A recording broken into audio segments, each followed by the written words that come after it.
across the UK, on DAB+, on your smart speaker, on your smart TV, and on your side. This is Talk.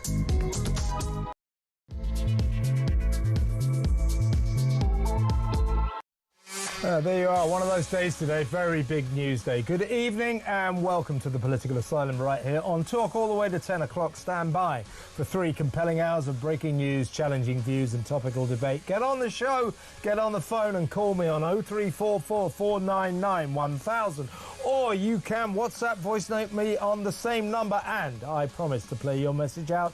It is Tuesday, October the 21st. Here's what's coming up. Should Keir Starmer and his cabinet crew hang their heads in shame as, thanks to them, the much-delayed public inquiry into the rape gang scandal falls apart at the seams? I say the government's behaviour in dragging its heels, not finding anyone to chair the investigation and trying to change the terms is a national disgrace. That's what I say. What about the justice the victims so urgently deserve? What about the victims, as many as 250,000 around the country? Can't Starmer's gormless gang see how crucially important this is? What is wrong with them? 0344 499 1000.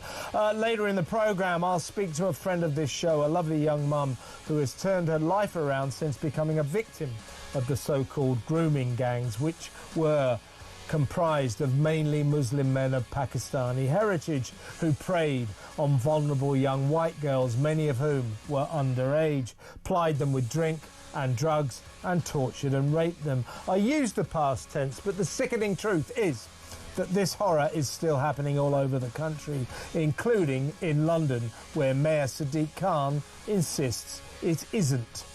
What's going on with that guy? This is the story that we had to put up with years ago, wasn't it? All these authorities saying, nothing to see here, no problem, no problem. And then it turned out places like Rochdale, Rotherham were infested with this great, horrible rape gang horror. Now we've got Sadiq Khan saying, no, it's not happening in London. It's not happening in London. Well, a lot of people say that it definitely is. Is he committing the same sins as those northern towns did?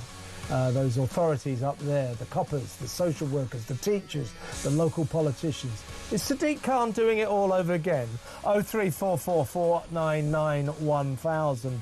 But today, as I say, a brave young woman joins us. Ellie Reynolds has today sensationally quit the inquiry's victims panel and accused Labour of trying to water down the probe and avoid pointing the finger at Muslim men. She says that the victims aren't being listened to and feel ignored by the authorities, just like the bad old days.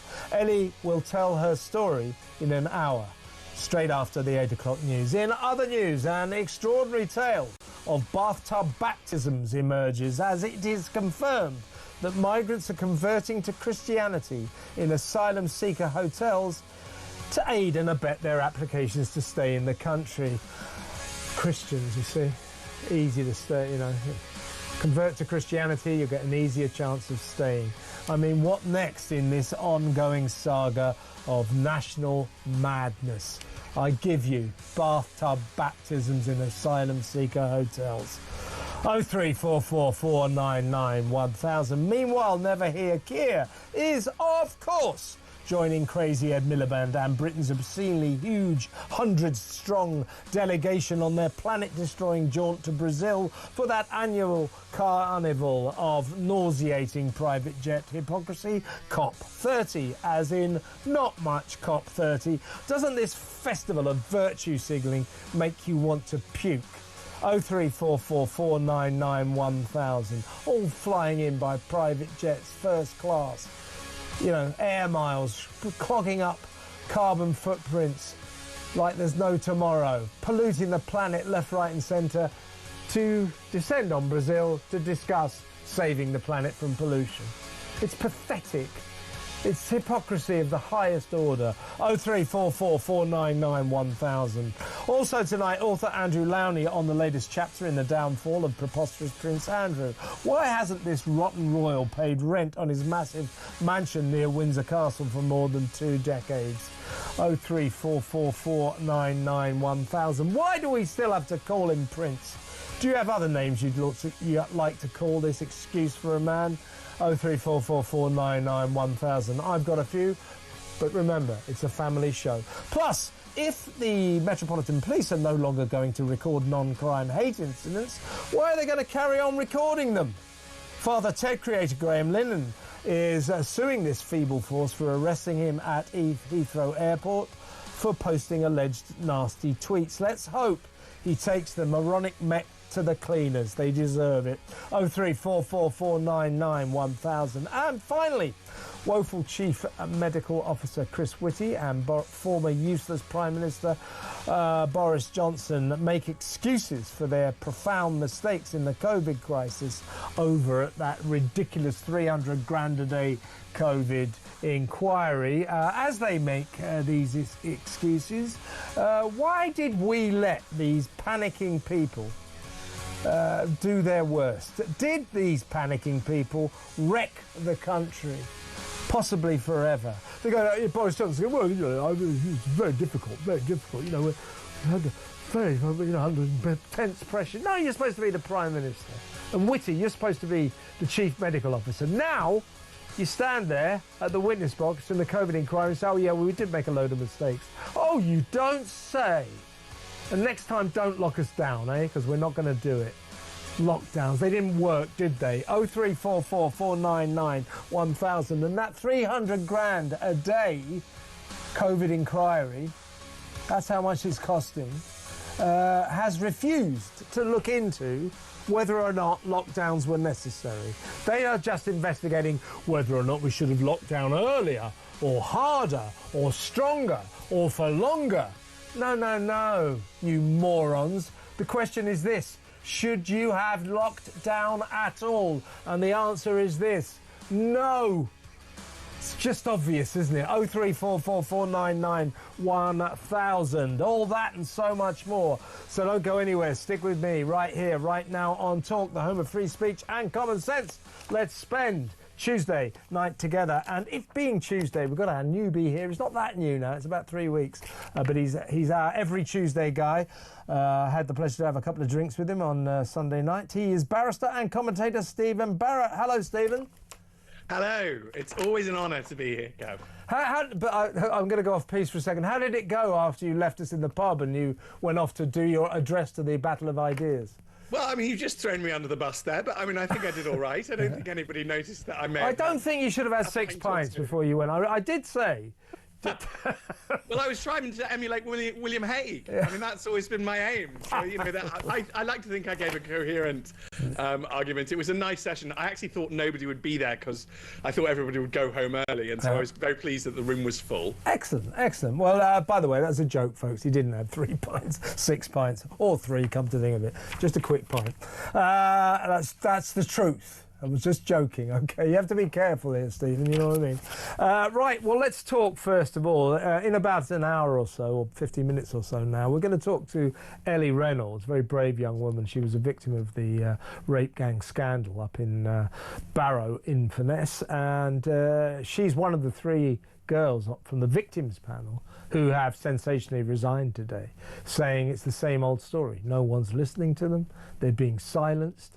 And Ellie is particularly upset about the clear attempts by the government to widen the remit of this long-delayed public inquiry, if we ever get it. Don't forget, Keir Starmer was shamed into announcing this inquiry back in June after the Casey report, the Casey dossier gave him no other choice. Labour didn't want this inquiry, but he said, I have no choice but to have this inquiry now. And ever since then, Ellie and the other girls, but Ellie was telling me earlier, and she'll tell this story later, that, you know, she wants to talk about her own ordeal. And she says, look, the most important thing to remember about these rape gangs is they were comprised of mainly Muslim men of Pakistani origin, and they mainly preyed on young white girls like her, vulnerable young white girls. In fact, Ellie wasn't that vulnerable. She came from a happy home, but she was skillfully groomed and lured into this terrible ordeal that went on for a couple of years for her. But what is clear to her is that the government, in convening this inquiry, if they ever do, want to avoid pointing the finger at Muslim men. Once again, it's this government wants to keep the Islamic community happy so that it can get the Muslim vote at the next election. And prevaricating, dragging their heels on this, failing to find a chairperson. I'll tell you why they can't find a chairperson, because they can't find a chairperson who's prepared to be nice to Labour. All of this obfuscation, all of these delays by Keir Starmer and his craven cabinet crew are a national disgrace, if you ask me. Your feelings?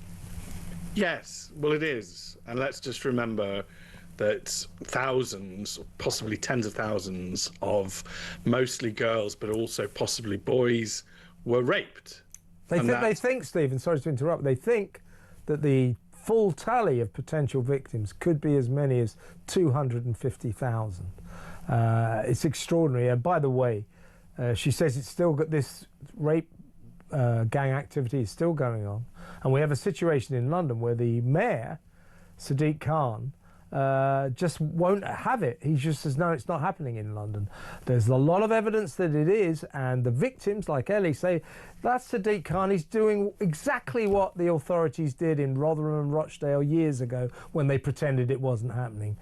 So that's what he stands accused of. Sorry, I interrupted. No, that's fine, but there's an awful video where he attempts to goad Susan Hall, who's the Conservative leader on the London Council, the London Mayoralty, whatever. Well, I don't even know what its technical term is. The London Assembly. There we are, Kev. Thank grateful. But he tries to goad her into saying Pakistani rape gangs, and I really think we as a country. So for a start, something I've mentioned before is that we're not actually racist. We're diverse.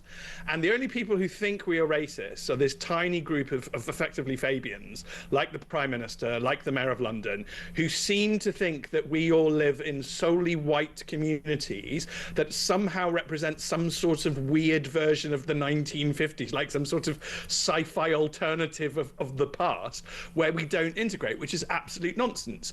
Now, the largest Muslim community in the world is in Indonesia. So nobody's saying that we have a problem with Indonesian rape gangs. So that, for a start, that there is no logical connection to say that this is in fact a Muslim problem.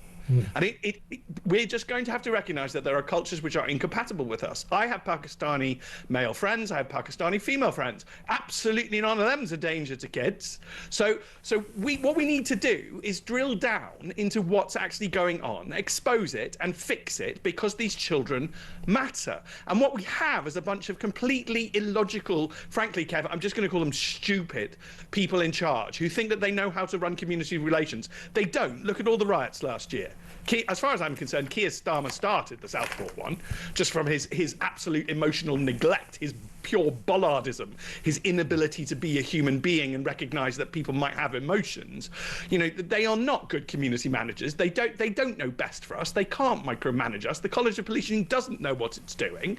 In fact, and what is their logic? Is their logic that if we're told that these are Pakistani Muslim men, we're going to go out and what are we going to do? Just pick on Pakistani Muslim men? Why can't we just sit down on the sofa and go, oh well, sounds like we've got a bit of a specific problem. Probably best deal with it. Yeah, I'll tell you what I think they're trying to do. Well, this is what Ellie was telling me earlier, and we'll repeat later. As I say, they're trying to widen the remit, and by so doing, kind of water down the essence of the inquiry. The essence of the inquiry has to be who did this and why. And how do we fix it? Yes, exactly. This is about getting justice for the many thousands of poor young victims of the worst sexual scandal in British history. And we have a government that's trying to kick the can down the road, trying to obfuscate, trying to make it vaguer than it should be, so that they don't have to implicate the Islamic community. You know what? Everything this government does is to try to keep the Muslim vote. And they shouldn't be playing politics with this. Playing politics with this is disgusting. So we've had 3 of these girls from the victims panel, including Ellie, who'll talk to us soon, have resigned today, saying this is the same old story. They won't listen to us. They're silencing us. We're going through this all over again, and they won't let us say who did it. Who were who were the people who did this to us? They don't really want us to say this. So they're playing politics. Jess Phillips, who at one point in her career, her illustrious political career, was renowned for her good work in helping and campaigning for the child victims of sexual abuse. She's kind of ruined her copybook now. So this is what she had to say on behalf of the government today in the House of Commons, giving an update on the euphemistically known grooming gang scandal. Government remains resolute in delivering Baroness Casey's recommendations following her national audit into group-based child sexual exploitation and abuse. These crimes committed by grooming gangs are among the most horrific imaginable, and her report exposed over a decade of institutional inaction, and we are determined to ensure such failures are never repeated. She sounded kind of bored with it all, didn't she? This is the Tory response from the Shadow Home Secretary, Chris Philp. This scandal arose because young, mainly white girls were systematically gang raped, and this was covered up by those in authority because the perpetrators were mainly of Pakistani origin. So it's all the more shocking that when calls for a national inquiry became public in January, the Prime Minister smeared campaigners as jumping on a far-right bandwagon. Comments like that are a disgrace and are what led to this scandal being covered up in the first place. Months later, just 2 days before facing a vote in Parliament, the government finally agreed to the inquiry. But it's clear the government never wanted this inquiry, they were forced into it. Perhaps that is why, months later, the government has said nothing substantive publicly, and their inquiry is descending into chaos. Stephen, Chris Philp is right, because, as I say, we've had 3 victims, young girls or young women now, who have quit today, saying this inquiry isn't fit for purpose. It's no good. They're changing the remit. They're making it vague. They obviously don't want to focus on who was committing these horrendous crimes. Also, the prospective chair of the National Inquiry into the grooming gangs was Annie Hudson, and she quit today. She too very unhappy with what the government seemed to want to turn this National Inquiry into, which is something that won't focus on Muslim men of Pakistani origin, won't focus on the communities in which these awful crimes unfolded, and will just want to turn it into something that's pretty vague. And all in all, that was a pretty bad phase in British history, wasn't it? Yeah, well, let's hope that doesn't happen again. The other thing I think we need to know, I mean, we all know that all across the north, in particular these towns where this scourge of rape gang horror unfolded, we had senior policemen turning their backs on the issue, turning a blind eye. We had teachers turning a blind eye. We had social workers turning a blind eye. We had local politicians turning a blind eye. These were mostly Labour administrations, hence the Labour government isn't very keen on this inquiry. And what the girls are saying is they're doing it again. They're turning their backs on us. They're ignoring us again. This is a scandal again, isn't it?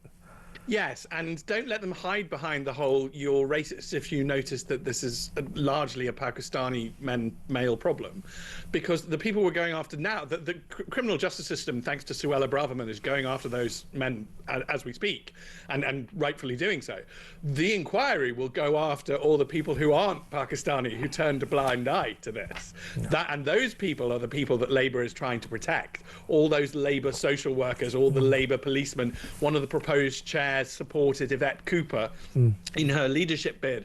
You know, this is what they're actually trying to protect. The whole Pakistani issue, which I think we need to admit, but I think we can address.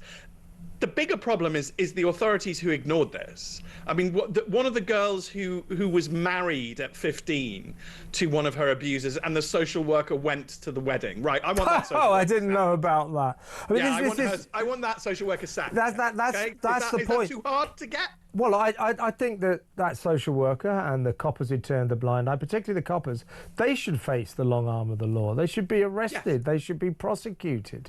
But what Ellie and the victims who've quit today are also saying that what the Labour government want on these inquiries is they want representatives of the police. They want representatives of the social workers and the teachers and all the people who turned a blind eye to their ordeals. They want them to be on the inquiry. Ellie's saying, no, we don't want them on the inquiry. We don't want anybody making excuses for these people.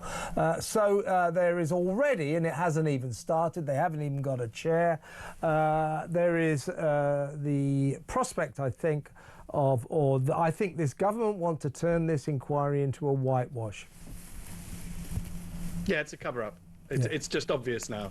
And they're just using this distraction technique of Pakistani men because actually the inquiry is going to expose a lot of people of a hell of a lot of ethnicities in our country who simply were willing to throw young working class girls and boys under the bus if it meant that they managed to protect their career.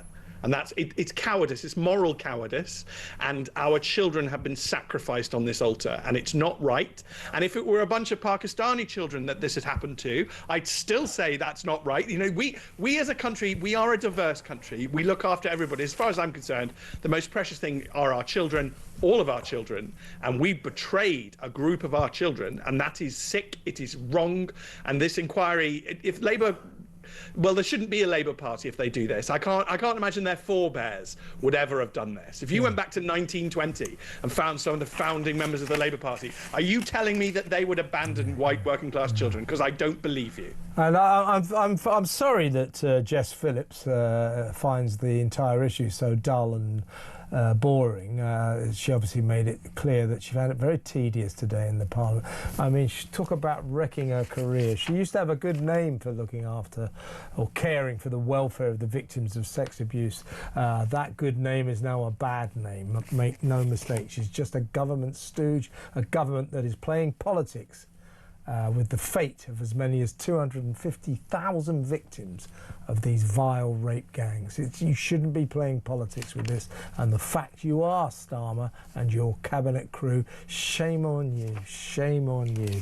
Let's go to break. We're going to talk about bathtub baptisms in asylum seeker hotels next.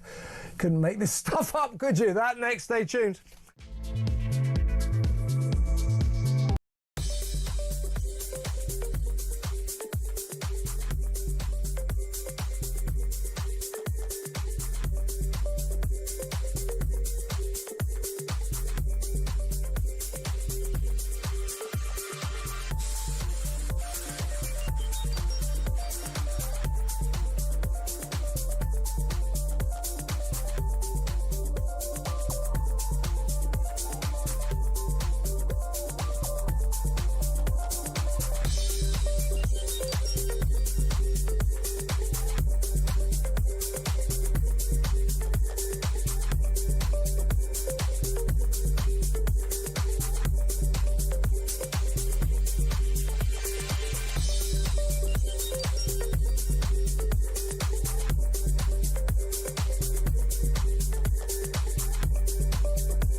as you raise your gun to protect yourself or the people that are in the vicinity, you're worried that you're going to spend 3 to 5 years being investigated and ultimately being taken from your family and thrown in prison. It's a complete joke.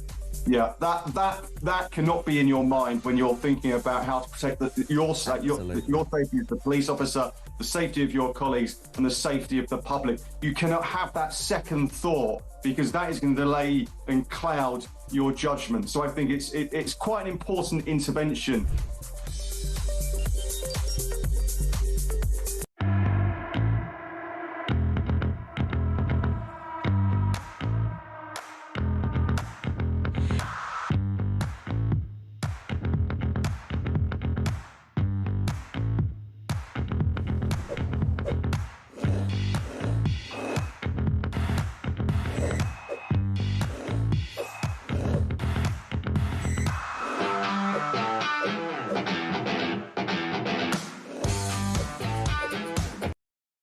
Across the UK, on DAB+, on your smart speaker, on your smart TV, and on your side. This is Talk. Welcome back. I'm still with barrister and broadcaster and also political commentator Stephen Barrett. Stephen, you know, I would say that this story really surprises me or shocks me, but I'm afraid nothing much shocks me anymore in the ongoing insanity of our escalating migrant crisis. This is the story of bathtub baptisms in asylum seeker hotels, that these clerics are touring our asylum seeker hotels all over the country and baptising people from different religions, different countries in their bathtubs, so they can then say they're Christians, and this will help their applications to stay in this country. This is going on quite a lot, apparently. Chris Philp, we just had him on the show. The Shadow Home Secretary said that these baptisms were insanity, and this system needed to be dismantled. If you remember, do you remember that guy Abdul Azidi, who threw acid in his girlfriend's face, the mother of his kids, and then went on the run? He had converted to Christianity in order to be able to stay in this country. So this is going on. Bathtub baptisms to aid and abet migrants' asylum seeker applications.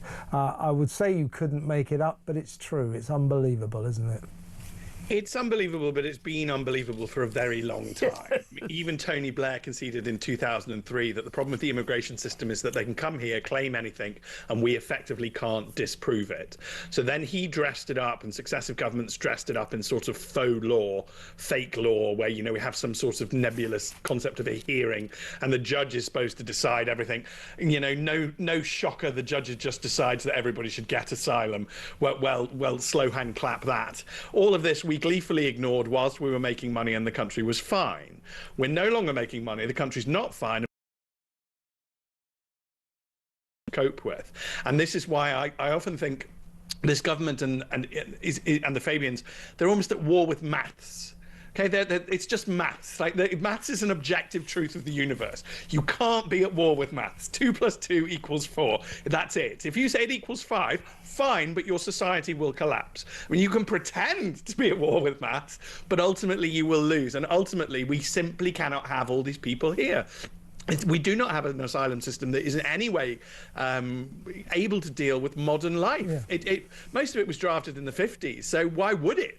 I mean, you know, yeah. But bear this in mind, Steve. The reason they're doing this, one of the reasons is it, you know, makes them seem a little bit more, you know, akin to the country they want to live in, Christian country. We're Christians now, but of course they also convert to Christianity, because then part of their application to stay is, well, if you send me back to my Muslim country, Syria or Somalia or wherever the hell, I will face persecution because I'm a Christian now, and they don't like Christians there. So there's this sect. They're called the Christadelphians. They're a Christian sect that rejects fairly central Christian beliefs, such as the Holy Trinity, but they are Christianity.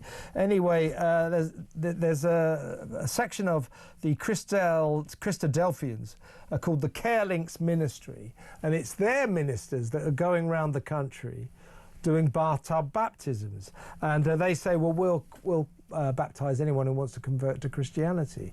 Well, I think they should be stopped, and also I think that the Home Office should look very, very carefully at any migrant who arrived here and then converted to Christianity, particularly via the mechanism of a bathtub baptism in their asylum seeker hotel. We mustn't let them claim this. We mustn't let them get away with this. It's a con, isn't it?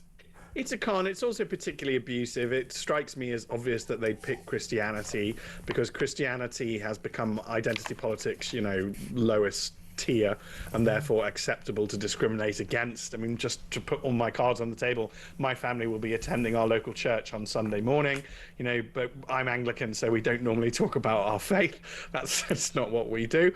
But, the Christianity has just become a kicking boy of the left, and it's because they are atheists and they don't really respect religion, which is their choice, but obviously rude.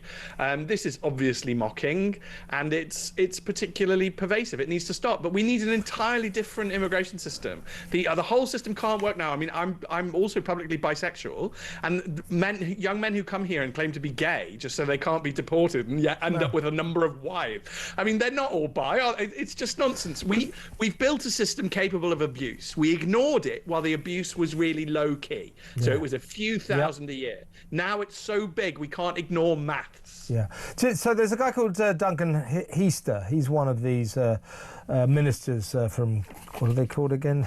the Christadelphia or something. He's one of the ministers from Care Links Ministries. So he goes around doing these bathtub baptisms, and he says, this is extraordinary, when the Telegraph approached him, he said, do you do the bathtub baptisms in asylum seeker hotels? He said, I do. But that's not the main thrust of what I do. I'm not interested in getting involved in the debate of, are these people sincere, or are they just doing it to get leave to remain, that sort of thing. Neither I nor Care Links represent asylum seekers at tribunals, nor have I ever attended such tribunals. I simply baptise anyone who wishes to be baptised. So he's not interested in whether or not these people are sincere. If they ask him, he just does it. Yeah, what's wrong with that picture? Quite a lot, I would suggest. Well, it paints the lie of the idea that a judge considering this is in any way a mechanism that protects the nation. Because the most important thing he said there, to my mind as a barrister, is he doesn't attend court. Okay? Yeah. So he's never questioned. Right. But the guy claiming asylum will say, this guy came to me, he baptized me, I am now a Christian. Imagine you're the judge. You're sat there, you're on your own completely. You don't want an asylum seeker kicking off in front of you. You've got no economic incentive to not grant asylum. By the way, you might be denied a promotion if you're seen as anti-DEI. I think that's another factor we have to take into account. But even an honest judge in that instance is like, well, I have no evidence before me to show that he wasn't baptized or that he isn't Christian. The man who baptized him is not coming today, so I can't ask him questions. Nobody's going to ask him questions. This is not a legal process. These are not courts. Yeah. These it's just an immigration sham. It's like, it's court theatre. But it's not real. Yeah, it's presided over by Guardian readers. Absolutely ridiculous. These people, folks, let me know what you think about this. 03444991000. These people are organising these kind of, under-the-counter baptisms, bathtub baptisms in their asylum seeker hotels. So they become Christians, but they're converted, or they're given baptisms by ministers who couldn't give a damn, don't care whether they're sincere or not, they're just doing them. Then they say, oh, you can't deport me now because I'm a Christian and I'll be persecuted back in my home country. Come on, pull the other one, it's got bells on it. Why do we fall for this nonsense? Let me know what you think. Bathtub baptisms. Why don't we ban them, eh? 03444991000. Next up, to no one's great surprise, never hear Keir Starmer will be joining Britain's estimated contingent of about 450 delegates, destroying the planet by flying over in a couple of weeks to COP30, not much COP30, to discuss how to save the planet in Brazil.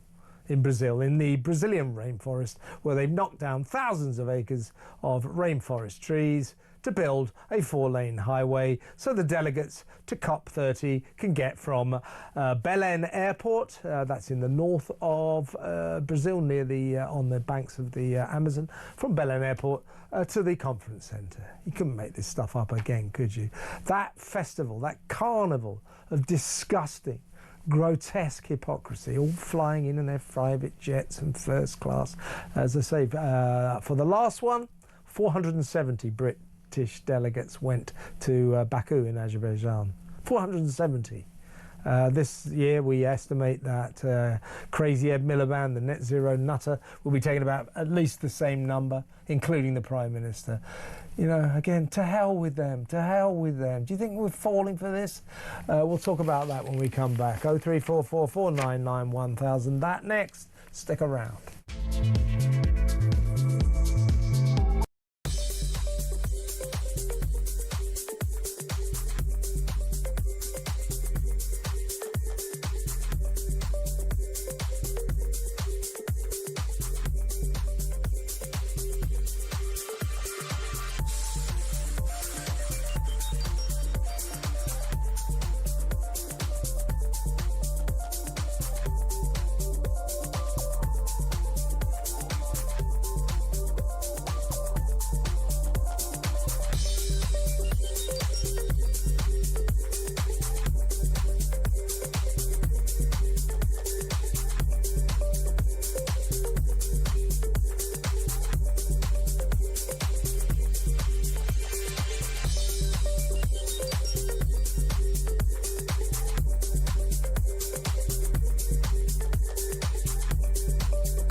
Across the UK, on DAB+, on your smart speaker, on your smart TV, and on your side.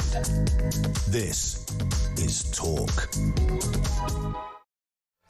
Welcome back. Still with Stephen Barrett, barrister, broadcaster, man about town, political commentator, you name it, he's it. Let's talk, Stephen, about COP30. That unfolds, I think, in a couple of weeks, very soon. We estimate that Britain will be taking at least 450 delegates, flying them all the way across 9,000 miles to northern Brazil, including, of course, net zero nutter Crazy Ed Miliband, and, of course, Never Hear Keir, who cannot ever resist getting onto an aeroplane, so he'll be there as well. I'm just going to read the Prime Minister's statement on this. Well, this is a spokesperson for Number 10. The Prime Minister will attend the COP30 climate summit in Belém, Brazil next month because net zero is the economic opportunity of the 21st century. No, it's not. One that has the potential to reignite our industrial heartlands, create good jobs for the future and lower bills in the long term. term, but as we know, not in the short term, because they keep going up. So that's why he says he's going. Now, we did some maths on this a few weeks ago. I think you might have joined us for it. That the COP30 gravy train, 450 delegates will cost us taxpayers £4 to £5 million by the time we pay for their first class, business class air travel and their hotels and all their meals and their expenses. So that'll cost us the best part of £5 million. In terms of the carbon footprint, as they fly across the world, damaging the planet in order to discuss saving the planet, their carbon footprint will be the equivalent of driving a petrol car, for 4,800,000 miles, or flying to Paris and back 23,000 times. The hypocrisy of this event is off the scale. It's on another level. Apart from the fact that our contingent will all turn up first class, business class and all that, to use the 4-lane highway that's been specially constructed, destroying acres and acres of the rainforest so that the delegates can get from the airport in Berlin to the conference centre. Apart from all of that, they will destroy the planet. They will lay down a carbon footprint like no other. So private jets, first class air travel, business travel, 70,000 people, 70,000 hypocrites from around the world will descend on Belém in Brazil for what I call a carnival of grotesque hypocrisy. It's the most sickening spectacle of the year, isn't it? Every year. Yes. And worse than that, because I mean, I'm not a hippie, but and I don't believe in the climate con, but I do still care about the environment, and I might surprise you, Kev, but I do actually get quite emotional about trees. I feel like that there's a beech tree near me, and I'm quite fond of the beech tree. I don't mean in any sort of weird way, but I feel emotionally connected to these things. I think we're part of the environment. We are animals. So can I tell you a quick story about a tree? It's sort of apropos of nothing, but I know what you mean. So in my old house where I used to live, Belsize Park in London, just across the road, and I used to sit there, my sort of office study thing was upstairs. So I used to sit like looking at this kind of tree next to a house. It was a big old beech tree, I think it was. And I was sitting there one afternoon, and apropos of nothing, the damn thing fell down. It just went and crashed. So I think that tree had probably been there a couple of 100 years, 300 years, and I watched the end of it. A very strange sight. You don't often see that, but if you think about it, I'm just telling that story, I don't know why, but I think you get it. If you think about it, we have destroyed that little event that I saw will have been repeated, probably millions of times over in the Amazon jungle, where they destroyed acres and acres, thousands of acres of rainforest, so the delegates for this planet-saving conference could get from the airport to the conference centre. It's disgusting, isn't it? It is disgusting. It's grotesque, and they've laid down, tons of concrete and cement and tarmac to build this massive road that nobody will ever use again. And when a tree falls like that, a young tree can sprout up. They can come back. I was in charge of governing some woodlands locally because I was a parish councillor, and it was our wood. And we let the trees that fell stay fallen. We let them rot. We let the new trees come up. That's part of the the cycle of life. Yeah. But this is just grotesque. This is human narcissism on an epic scale. And really, I'm always reminded of the phrase that the devil shows his cards too early. He plays his hand too soon. And these people, they've had 30 COPs. What have they achieved? Okay, 30 of them. Nothing. No. What have you achieved? Exactly. So they're just rubbing our noses in it. They're pointing out their grotesque self-consumption. This is a bit like Versailles before the French Revolution. I'm sorry, mates, but no, not one of you is respectable. Not one of you cares about the environment. Obviously, CO2 is not a threat to the planet, or you wouldn't do all of this. Oh, and by the way, Kev, they never point out that allowing in immigration and migrants means that our CO2 output increases. They never say that, do they? They never say that it's against our net zero target to allow migrants in. Well, absolutely. And these cops, they never achieve anything. The whole thing is, as I say, think about it, 70,000 people flying in from all over the world. The carbon footprint, the damage to the environment, just from this event alone, is immense. And once they've destroyed the planets on their private jets and their first-class flights and their limousines through the Amazon jungle on the specially constructed highway so they can avoid the traffic of Belen, once they've done all that, they sit around talking about how they're going to save the planet. I mean, it's just... It's almost bizarre. It's grotesque. It's obscene. Who do they think they're kidding? I think that this is a dictatorship of weak men. And I think what they have to... There's a difference. So dictatorships by strong men, I'm not in favour of any dictatorship, just to be very clear. But dictatorship by strong men actually is more stable as a form of government. Because dictatorship by weak men has to constantly remind you that they're important. They're so needy that they have to constantly sort of, you know, stab you or just nick you with a finger to say, I'm still here, I'm still desperately important. And I mean, basically that's what COP is. It's this declaration that these weak, rather pathetic, I mean, our Prime Minister is a deeply unimpressive individual, Mad Ed is a deeply unimpressive individual, and they've got to remind us that they're still here, they're still important, mummy. I really did achieve it all. And you can see why weak dictatorship falls to a strong one. I'd rather we restore democracy, and a proper democracy would just look at this and go, this is a waste of taxpayers' money. Yeah, and as I say, the Prime Minister saying, oh, you know, this is the economic opportunity of the 21st century, one that has the potential to reignite our industrial heartlands, create good jobs for the future, and here's the doozy, lower bills in the long term. They were saying when they came into power, it will lower bills, will save you £300 in the first year. And actually what happened was our bills went up by £300, and they continue to go up because that idiot Miliband is an incoherent fool whose policies, whose statements just do not stack up. We are being conned. Net zero is a massive con, and it's costing us a fortune. We need a Donald Trump to come and get rid of it all. Or we need someone like Donald Trump. Who could we think of? Oh, I don't know. Maybe Nigel Farage. You never know. Let's go to break. When we come back, talking of people that we don't like much. Well, no, I do like Nigel Farage, and I do like Donald Trump, come to think of it. I'm thinking about Keir Starmer. Talking of people I don't like, let's talk about Prince Andrew when we come back. Stay tuned.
I was to discuss the overrepresentation of British Pakistani men in grooming gangs, or the continuation of child marriage, or even the problem of FGM within this country, you know, or cousin marriage and the insane pressure that puts on the NHS, these are very real societal problems. But if I make the link that there's some justification there between Islamic scriptures and the real phenomenon that we're seeing, with this bill, I would be deemed Islamophobic or racist, which again is a false equivocation because Islam is not a race.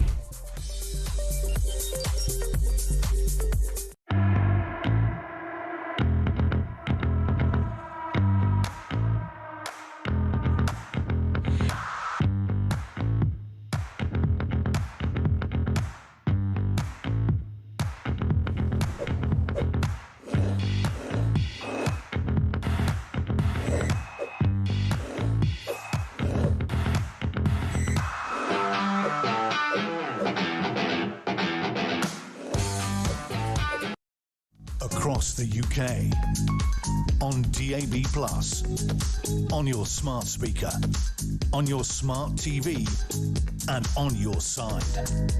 This is Talk. Welcome back. We're still with barrister, broadcaster and political commentator Stephen Barrett. Stephen, this book comes out today. It's Virginia Giuffre's posthumous autobiography. It's called Nobody's Girl. It's very harrowing. This poor woman was abused throughout her life, 3 times, she says, by Prince Andrew. Prince Andrew denies that, of course. I'm not sure anyone believes him. He's now a proven liar. We know he lied about cutting Jeffrey Epstein, the convicted paedophile, out of his life. He lied to Emily Maitlis about this. So when he lies, or when he insists he did not sexually abuse Virginia Roberts, as she was then, very young girl, 17 years old, on 3 different continents. If he expects me to believe him, he's got another thing coming. If he expects millions of people to believe him, he's got another thing coming. Frankly, I just don't believe him. This book will make his position even more difficult. It really was. Talks about how aggressive he was sexually, how he is obsessed with her feet. I won't go into any more sordid details. But I'll be talking to the royal author Andrew Lowney later in the show about this and indeed his book, which was the sensational, entitled The Rise and Fall of the House of York, which really set the ball rolling on the final downfall of the dreadful Prince Andrew and his awful wife Fergie. So that's later. But I want to ask you, this emerged today. I mean, first of all, I think that there should be an act of Parliament to remove this title, the Duke of York, from this guy. The King, I think, just doesn't really want that to go through Parliament. He doesn't want to drag the royal family's name through the House of Commons, as it were. He wants it just to settle down. I think that we, the people, should demand an act of Parliament to strip this dreadful person of all of his titles. I think we should also strip him of the right to call himself Prince. But what I wanted to ask you is, well, the King wants to kick him out of Royal Lodge, this obscene, huge mansion that he lives in all on his own, sometimes with Fergie. He hasn't paid rent on it for 2 decades, more than 2 decades. He paid a £1 million lease for the lease, and a further 7.5 million for refurbishments in 2003.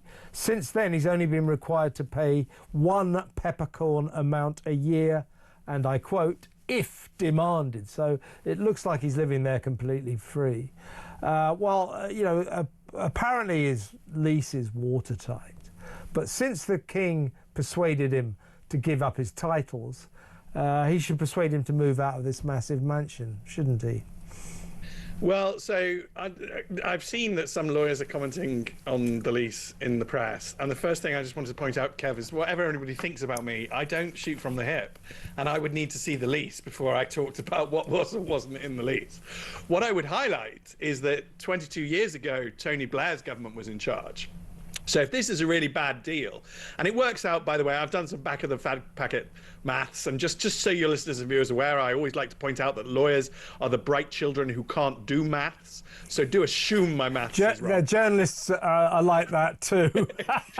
It's just a mystery. Except in my case, not particularly bright, but I can't do maths either. But sorry, carry on, Stephen. I think it works out to £32,000 a month rent if you take the 8.5 and spread it over 22 years. But obviously, if we spread it over another 50 years, it's going to be a really pathetic rent. Yeah. So Tony Blair, and by the way, the Royals don't do anything without number 10. And so Tony Blair would have been in charge of this. This is his government.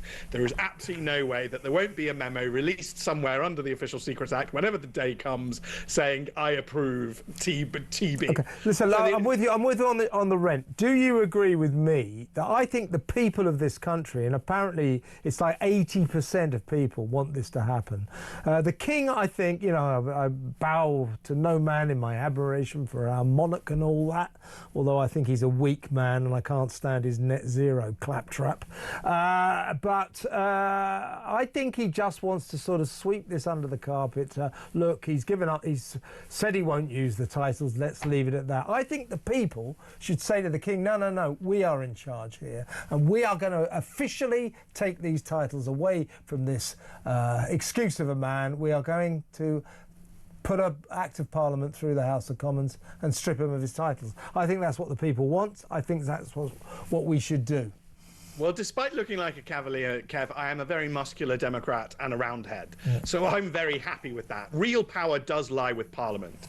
We allowed the King's mother to govern these affairs privately as a matter of respect for one of our longest serving and, in my view, best monarchs ever. Oh, yeah.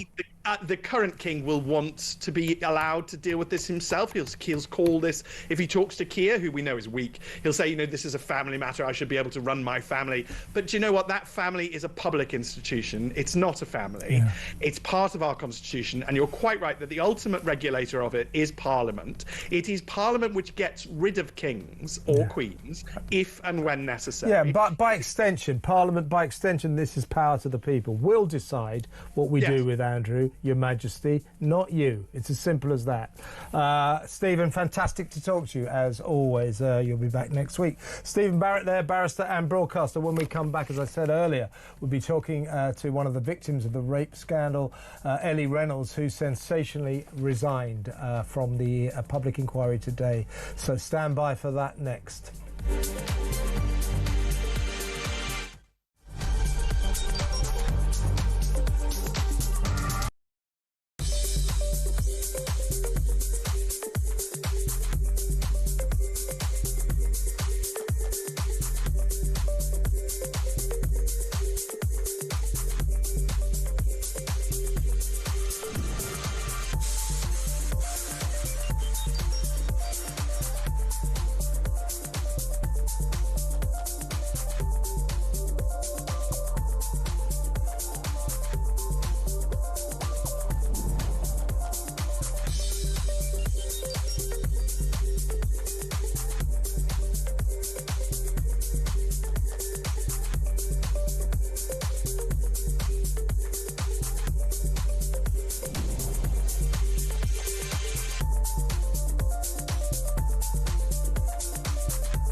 across the UK, on DAB+, on your smart speaker, on your smart TV, and on your side.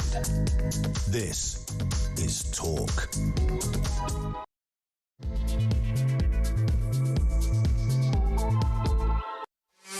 Welcome back. Now, I'm very proud that our next guest has appeared on this show several times before. Very brave young lady who was a victim of the rape gang scandal up in Barrow-in-Furness. She's turned her life around. She's a very happy mother of three young kids, the youngest of which is 4 months old. So, I mean, she's a happy ending success story in many ways. But it was very brave of her to speak out throughout this emerging story of the rape gang crisis, the rape gang scandal. Today she's again done something very brave. She's an impressive young woman, this, I'll tell you. She is one of the 3 victims who have sensationally resigned from the national public inquiry into the rape gang scandal. All 3 victims say that they've been ignored, they've been treated with contempt, that they were horrified when shortlisted names for the chair of this inquiry included ex-coppers and ex-social workers. They're saying these are the very people who turned their backs on us. They should be on trial, not actually chairing the trial, if you see what I mean. Ellie Ann Reynolds has quit, and really glad to have her back on the show now, and she can tell us her story. Ellie, welcome to the show. Welcome back to the show, I should say. Hi, are you all right? I'm very good. Well, I've just got your letter of resignation today. You and Fiona Goddard and one other have quit today.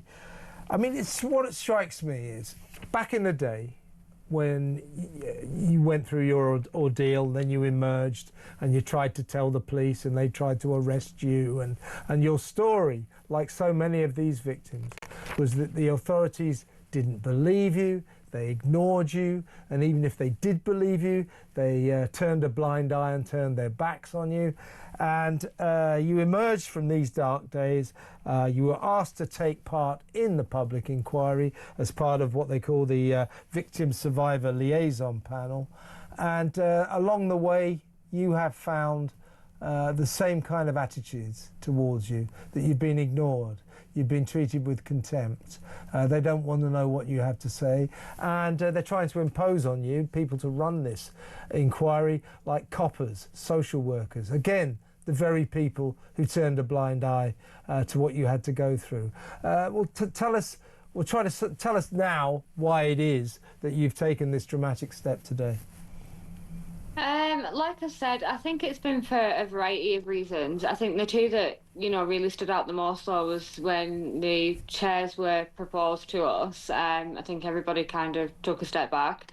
And also the way that we were gaslit and controlled in that panel was disgusting.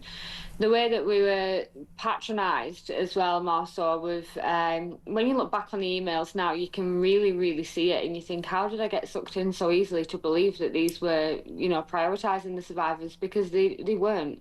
Sorry, Ellie, in what way did you feel they were patronising you? They spoke to us like we were very weak and vulnerable, and they almost put an impression across like we were weak little girls, really. We had emails to say, you've got 2 questions that you have to submit 24 hours prior to meeting the chairs. Why? So I obviously replied and I said, well, I'm not happy with this. Is this mandatory? I said, because there's no reason for them to have to script an answer over a 24-hour period. That's weird. We're also we were told that we were going to be shaping the terms of reference, and then they give us a list of bullet points of what we should be looking at and what we should be asking.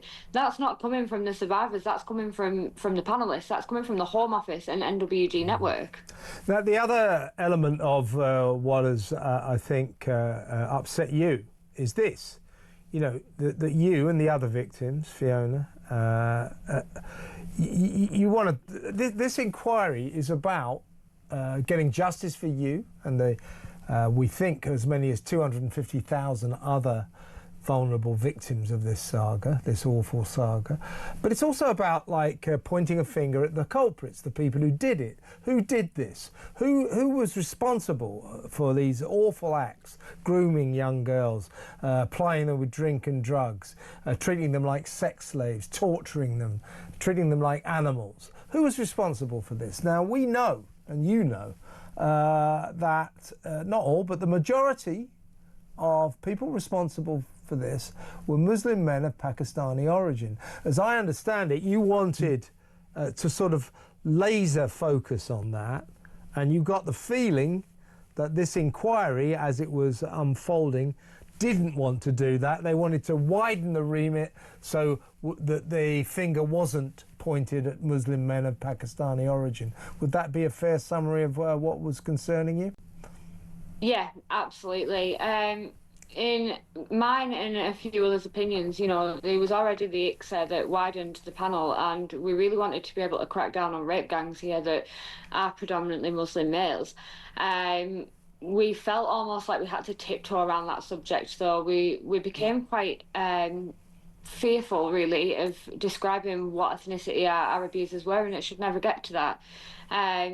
However, you have to look at the lady that was running the panel along with the Home Office. She was an ethnic minority ambassador, so I don't believe personally that she was ever pro-victims, pro-survivors in this case. Everyone that's on these panels are very biased. They're not impartial. They're not for the survivors. I think it was a way to find out what survivors knew, what they were going to raise, and how they could cover it up in the future.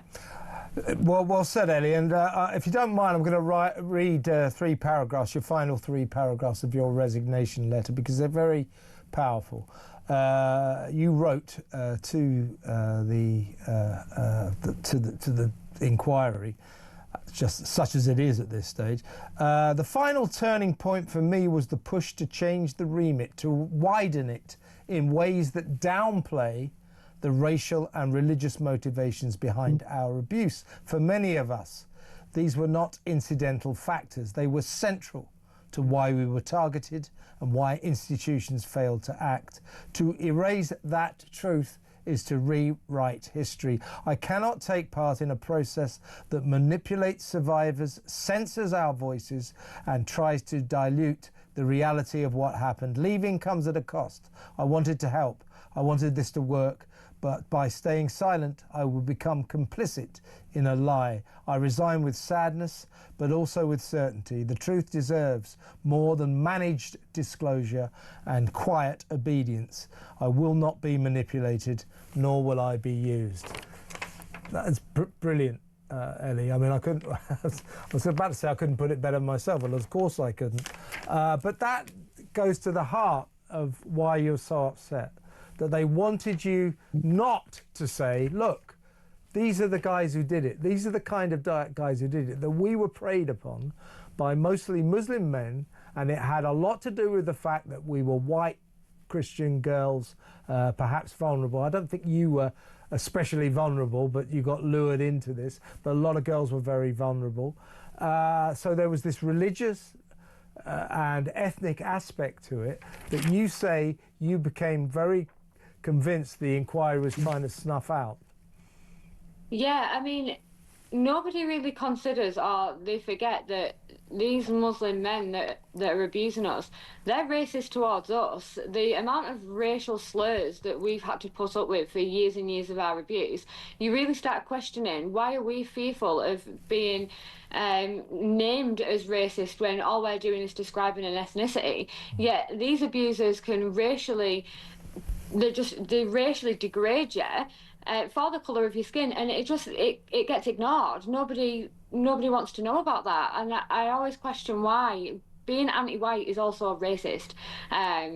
Yeah. And I think that's a fair statement. And I think that the inquiry, it's a shambles, it's a mockery. And I think it's been set up from the start. And I think the survivors have been led to believe that we finally have a voice and we can finally get the truth out there. And all it's turned into is another failing. It was on the road to cover up, but I think with the survivors calling it out, they've kind of had to really reserve their approach to that. Although I don't feel like Jess Phillips was very reserved before in the House of Commons. She seemed pretty angry. Yeah, a mixture of angry and bored by it all. She seemed like she was a real chore to have to churn all this out.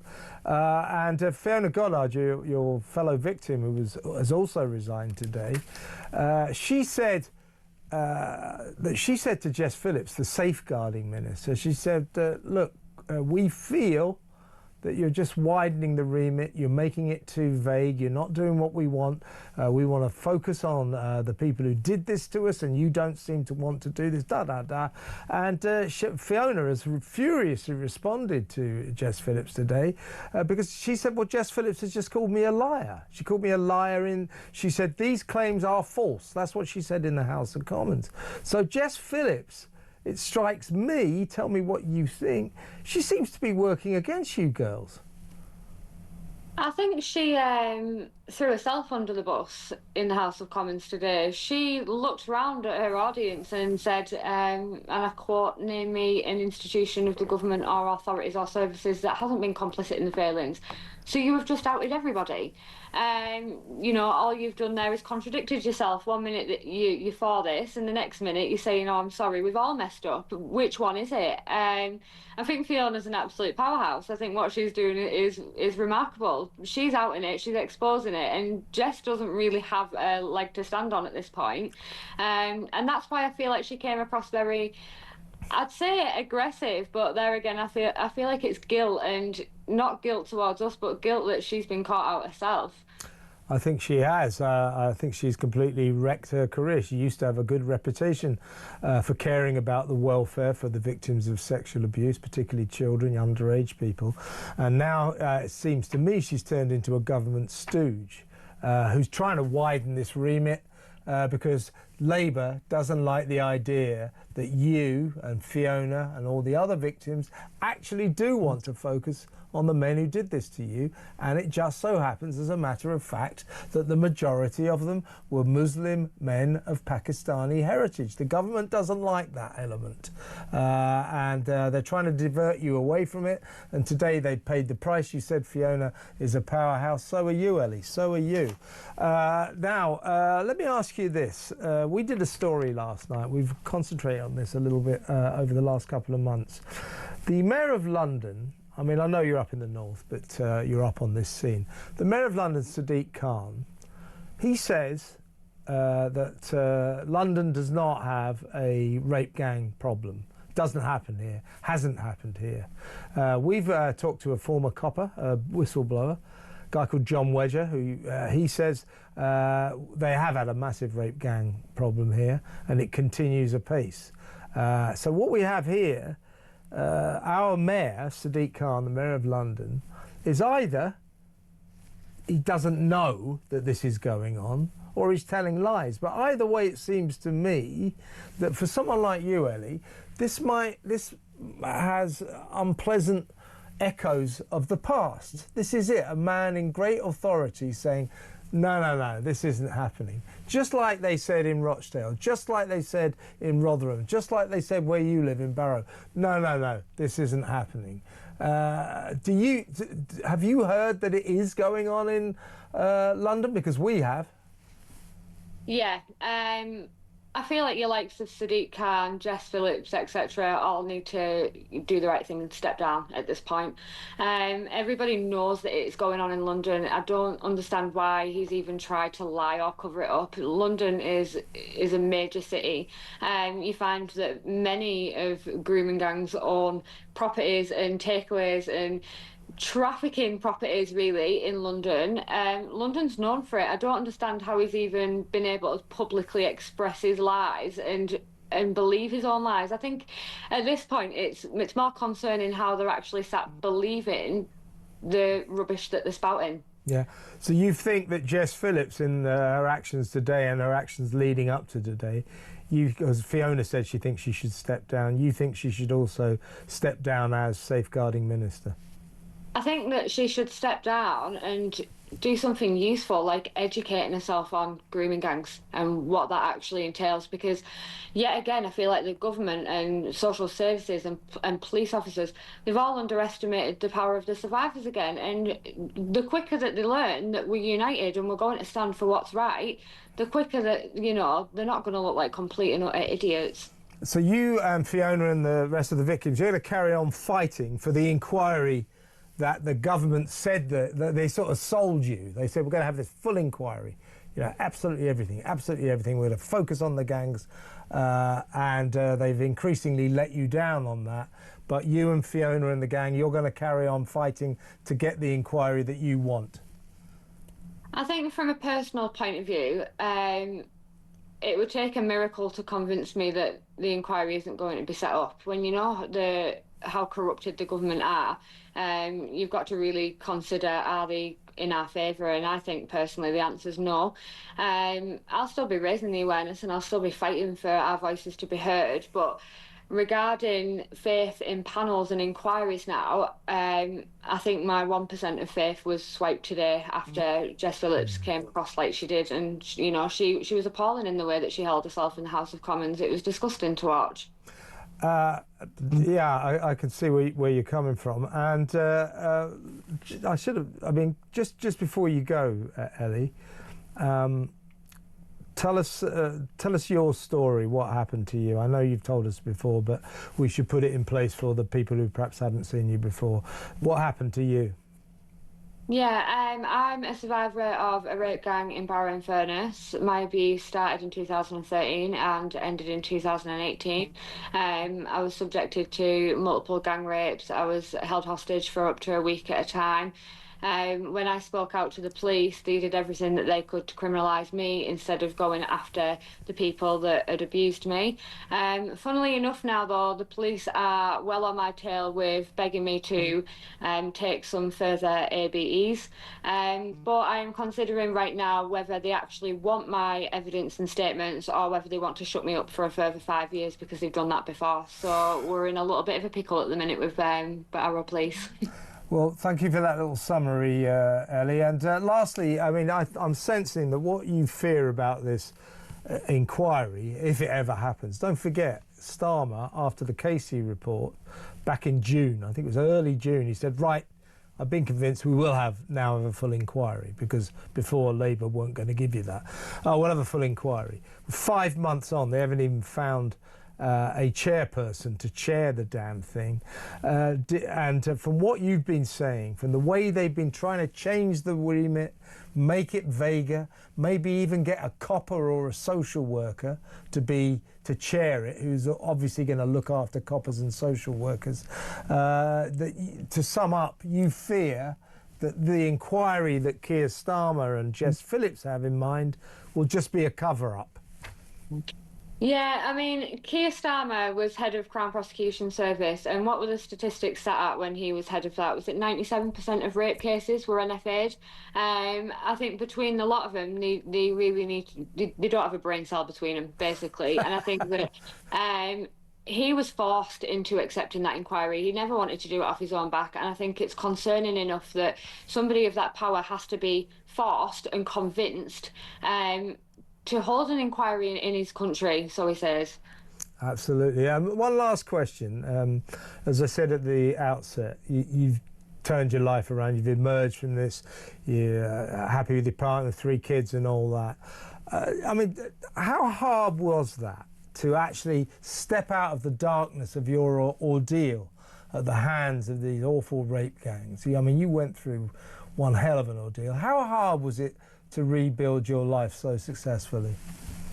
I can't say I'm out at the other end yet. I mean, I've got a great partner, I've got a great family, I've got great kids. The thing is, we have lifelong issues after suffering abuse. I still suffer with complex PTSD. I still struggle to not be hard work in my relationship. I'm a bit of a nightmare sometimes. Yeah, I do that as well. Don't worry about that. But I think for me, it's always that, I've always stood by, if my story can be just one person's survival guide, then I've done my job. And I think the reason that I keep going and I try and raise so much awareness is I have to think about our future. I have to think about our children, our grandchildren, and, are they really safe at the minute in a world like this? No. And it's going to take people like me, like Fiona, like the third victim now that's resigned. It's going to take people like that to start banging some drums so that voices are heard and that it can't carry on much longer. Ellie, we love having you on your show. You're an amazing woman. Thank you so much, and we'll see you very soon. That is Ellie Reynolds, a grooming gang survivor, one of the 3 victims who sensationally resigned from the National Public Inquiry today. The National Public Inquiry that doesn't seem to be happening 5 months after Starmer reluctantly announced it. They still haven't found anyone to chair the damn thing. You've got 3 victims quitting, saying they've been ignored, treated with contempt. And they don't trust it. They think this entire, the public inquiry, as Jess Phillips and Keir Starmer see it, will be nothing more than a cover-up. They don't want to focus. This is the big point. The government clearly is very uncomfortable with the fact that Ellie and the other victims, they want to say, look, we want to talk about the people who did this to us. And the people who did this to us are Muslim men of Pakistani heritage. The government doesn't want it to go there. Doesn't want to go there. Muslim vote, folks. Muslim vote. Extraordinary, extraordinary. Let me know what you think. 0344499 1000. When we come back, we're going to talk about the Met Police, who are no longer going to investigate non-crime hate incidents, but they're going to carry on recording them. Why? That next. Stay tuned.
I remember talking to Matt Hancock at the time, who was the health secretary, and I said, Matt, who is in danger, who is dying. Why don't you just protect the elderly and the vulnerable and let everybody else get on with it? Locking up all these youngsters was insane, and I believe that this is a ticking time bomb for society to be picking up the pieces in many months and years to come. You know, the mental health issues that we really haven't even begun to scratch the surface of, I think you can directly link back to the closing of the schools. Across the UK, on DAB+, on your smart speaker, on your smart TV, and on your side. This is Talk. Welcome back. Well, let's go straight over to my next guest. We need to talk about the Met Police, former Met Police detective Mike Neville. Welcome, Mike. Yeah, good evening, Kevin. Let's do this quickly because, frankly, it doesn't deserve much discussion. It's ridiculous. The Met Chief, Sir Mark Rowley, having basically been humiliated by the Graham Linehan saga, the nonsense of sending, I know he didn't do it directly himself, but he presided it over. The buck stops with him. He shouldn't. He should be telling his various local police chiefs, don't send 5 armed officers, coppers, to Heathrow Airport to arrest a guy for historic, alleged nasty tweets. That case fell apart at the seams today, and the Met Police Chief, Sir Mark Rowley, said in the light of this, we will no longer be investigating non-crime hate incidents. Hallelujah. It's good sense at last. Why on earth did the police ever record non-crime hate incidents? If it's not a crime, what the hell has it got to do with the police? However, we're not going to investigate them anymore. You think, well, that's good. So people like Alison Pearson, well, that was the Essex police, but the Telegraph columnists won't, if they live in London, they won't have coppers knocking on their doors saying, bit of a problematical tweet you posted 9 months ago. There'll be no more of that nonsense, that nonsensical claptrap. That's over. However, so you think, oh, well done, Mark. And then, but we will carry on recording non-hate crime incidents. Well, if you're not going to investigate them, what the hell are you recording them for? This is ridiculous. Well, absolutely, Kevin. And you're talking about 13,000 of these across the UK during each year. And that's how many hours of police time is that taking up, where the officer could be on patrol, could be investigating a burglary or robbery, and he could take real strict action here. He could say, if it's that serious, if it's some intelligence that could be useful, then an inspector has to authorise that it's ever recorded in the first place. Because, of course, the police record, if somebody's got a suspicious car, it's not a crime. There may be a 1 or 2 occasions when they might have to record something, but if it's an inspector has to make that decision and put their name to it, then it would never happen. But this is ridiculous. What we see here is if the police had solved every single crime, if 99% of thefts and burglaries, robberies and rapes were solved, perhaps the police could, focus on people being rude to each other. But at the moment, 1% of thefts are solved, 5% of burglaries are solved. That's what the public should be focusing on. Even Keir Starmer's telling us the same, that the police should focus on real crime. So it must be a strange thing that me, you, and Keir Starmer actually agree with something. It's quite amazing. It's probably a first in this occasion. But, people like Mark Rowley and other police chiefs, they should see the light here. They should see the sense of it. When she was Home Secretary a couple of years back, 2-3 years ago, Suella Braverman instructed police forces to stop recording non-crime hate incidents. But they ignored them because they apparently rather like this activity. As you said, I think they're down to... is it 30,000 over the past year? But previously they were recording as many as 60,000 on them. That's a lot of work. For what? And now Rowley says, well, we won't be investigating these anymore. Well, stop wasting your time. Stop wasting taxpayers' money. This is ridiculous. It is ridiculous, but what you've got to imagine, Kevin, it's in their DNA. Nearly every police chief is a sort of Guardian reader, that sort of stereotypical left-winger who actually believes in this stuff. And I've always said, if you went to Scotland Yard and you said to the top 40 officers, right, write down on a piece of paper how many robbers, burglars and thieves you personally arrested ever, there'd be a lot of embarrassed faces, because for years, senior police officers have not been promoted on their crime busting or crime prevention. They've been promoted on political correctness. You know, I saw a leaflet from Wiltshire Police, bizarrely. It had 2 inspectors in there. Now, in times past, it would have a detective inspector who said, oh, I solved a top murder case, or I arrested the Novichok suspects, and there would have been a uniformed inspector who described how he'd kept the community safe and he'd caught some burglars. In this case, both of the inspectors had been on the diversity unit. That's the criteria for promotion. It's madness. And they're not reading the room, Kevin. They still don't realise the public want the police to just keep them safe, stop bothering about what politics we've got, what rude remarks we send between each other. Just keep the robbers, rapists, murderers and thieves away from our towns and cities, and particularly keep them out of our houses. And stop patrolling the tweets and start patrolling the streets. Simple as that. When are they going to learn? When is Rowley going to learn? When is that idiot who runs that Essex Constabulary? When are they going to learn? There's no point in pursuing people for 9-month-old tweets. In fact, there's no point in pursuing people for tweets whatsoever. This isn't solving any kind of a crime problem. This is just nonsense. This is just Soviet activity, checking on people for no apparent reason. It's got to stop.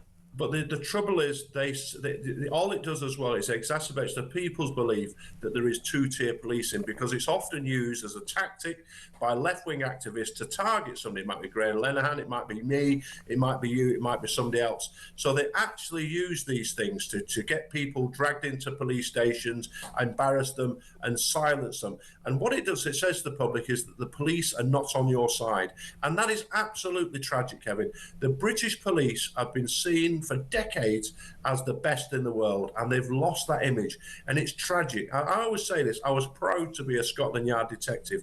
What does it mean now? At one time it used to mean being part of the top crime busting agency in the world. Now people checking up on tweets and looking at Facebook to see who's made a rude remark. Absolutely ridiculous. Absolutely. Now what are they doing? Sending 5 armed officers, armed coppers, to Heathrow Airport to arrest a man, and not even a British citizen, by the way, an Irishman flying in from America for tweets that he posted several months ago about the trans community. Mark Rowley should have a look at himself in the mirror and think, what on earth am I doing? What on earth are my coppers doing? This is beyond ridiculous. So it's good that they're not going to investigate non-crime hate incidents anymore, but the fact they're still going to record them, I think it's a scandal, to be honest with you. Mike, great to talk to you as always. Mike Neville there, former Met Police detective. Let me know what you think. I mean, this is ridiculous. Stop recording things that aren't crimes. It's a waste of time. And it's Soviet-like, isn't it? Keeping tabs on the people. Oh, you did something. You know, it's ridiculous, ridiculous. Let me know what you think. 03444991000. Also, the rape gang inquiry. Well, you heard Ellie Reynolds, our friend, her powerful testimony, her powerful interview with me. The government's letting these kids down, these girls, these 250,000. I mean, they're not kids. Many of them no longer kids. But as Ellie was saying, damaged for life by the ordeals. 250,000 victims, they think, and this government is trying to keep the inquiry vague, trying to keep the remit so it doesn't point the finger at Muslim men, you know, because they need the Muslim vote, don't they? Doesn't point the finger at Labour administrations that let this happen. I mean, what a scandal, what a disgrace. Let me know what you think about that. 03444991000. Let's go to break now. When we come back, Andrew Lowney, the author of Entitled The Rise and Fall of the House of York, the astonishing book that really, I think, sort of spelt the very end for Andrew and Fergie, revealed all the revolting activities they've been up to. And now today is the release of Virginia Giuffre's book, which will be the final nail in the coffin of Prince Andrew's public career, I'm sure. We'll talk to Andrew next about everything that's been going on. It's quite a story. That next, stay tuned.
across the UK, on DAB+, on your smart speaker, on your smart TV, and on your side. This is Talk.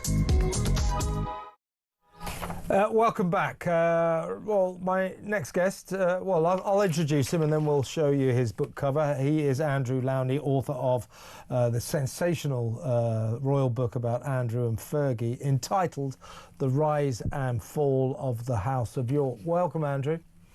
Very nice to be back, Kevin. Well, first of all, this is your book. Bestseller, Sunday Times bestseller, fully deserved. As I just said, I think it was already looking pretty bad for Andrew and Fergie before your book came out, and I think that sort of set the ball rolling on his final fall from grace. Now, this book came out today. This is Virginia Griffey's book, Nobody's Girl, and she, of course, is the former Epstein girl, if you like, who says that Andrew sexually abused her on 3 different continents, effectively raped her. And Andrew denies this, to which we all say, well, why did you give her £12 million not to go to court? And frankly, following last weekend's revelation that Prince Andrew flat out lied about cutting off his relations with the convicted paedophile Jeffrey Epstein, because he told Emily Maitlis, that's it, I'll never speak to him again. We found out later, or last weekend, that he sent a subsequent email to Epstein saying, oh, sorry about this, we're in this together, let's play again soon. I'm sure everything will pass over and we'll be fine. So that we know he's a liar, so whether or not you want to believe him that he didn't have sex with Virginia Giffey on 3 continents is up to you. I, for one, don't believe him. But this book, your book, forensically investigated, and now Virginia's posthumous book, Nobody's Girl, does expose Prince Andrew for the horrendous individual that he really is. I mean, the man doesn't... I mean, we know he's not particularly bright, but he doesn't even seem to have any kind of a moral antenna whatsoever. Would you agree with that? Absolutely, and I would say the same also about Sarah Ferguson. There are just no moral boundaries there. I think it's entitled, I think, just sums it up for both of them. They had this sense of sort of invincibility, and I think that was partly because they were protected. Attempts to try and report them, for example, to the Queen, attempts to kind of rein him in. If the police protection officer complained, he found he might be moved to the beat in Brixton.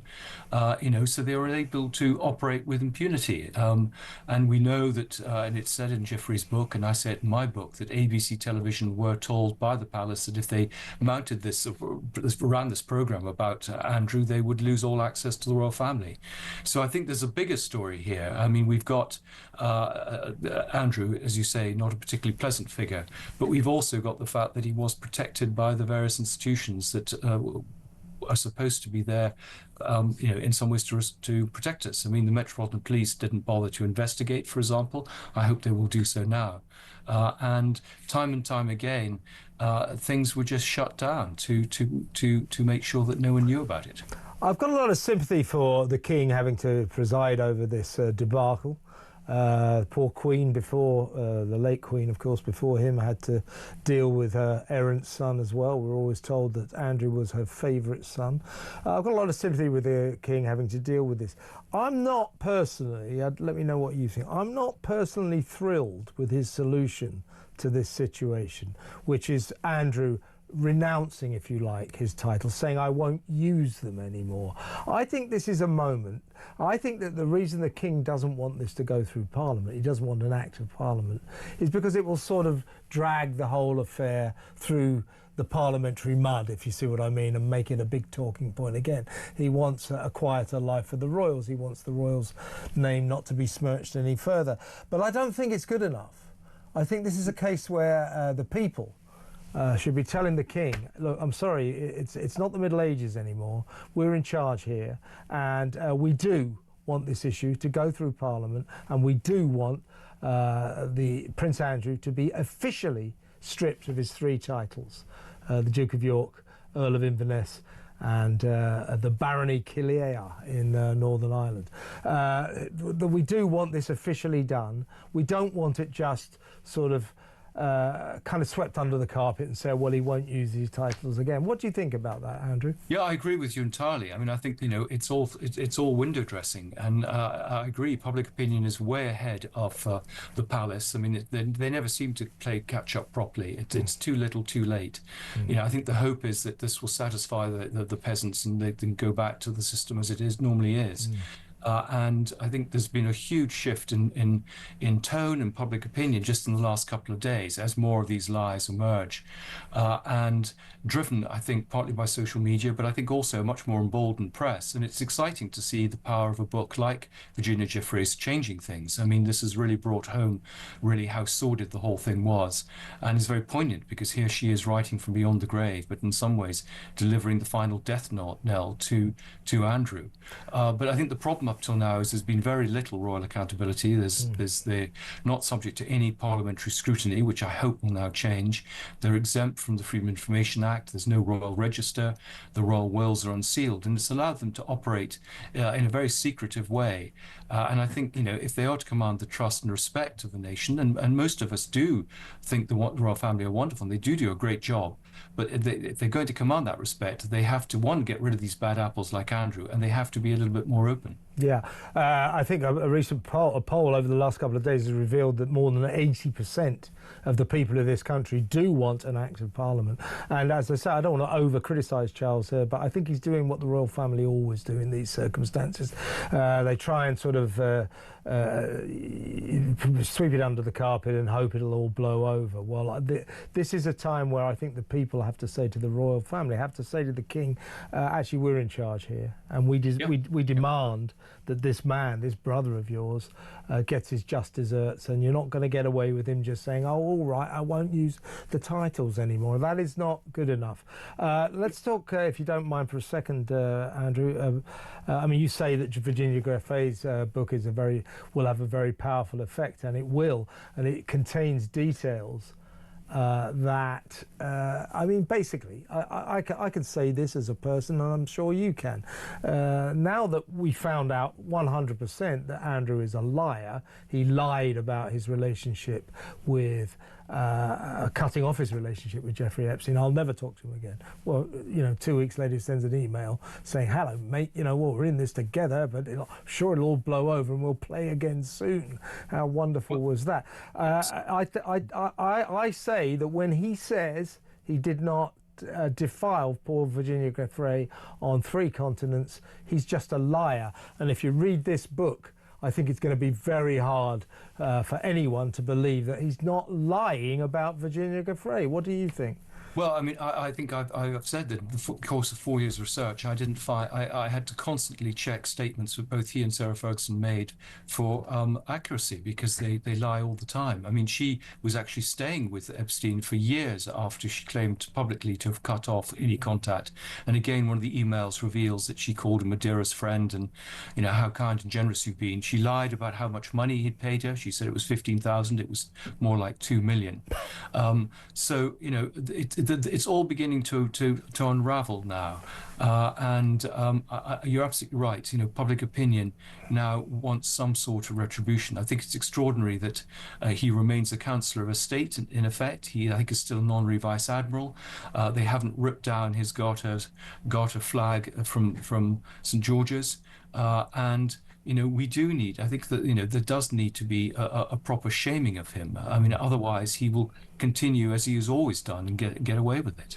Exactly right. Now, a little bit about Virginia Giuffre. I'm fond of saying, if you want to think about the ramifications of the Epstein scandal, the way Prince Andrew and other powerful men have behaved around these poor, vulnerable victims of Jeffrey Epstein's sex ring, I said, if you want to understand what this can lead to, poor Virginia Giuffre, 41 years old, committed suicide in Australia.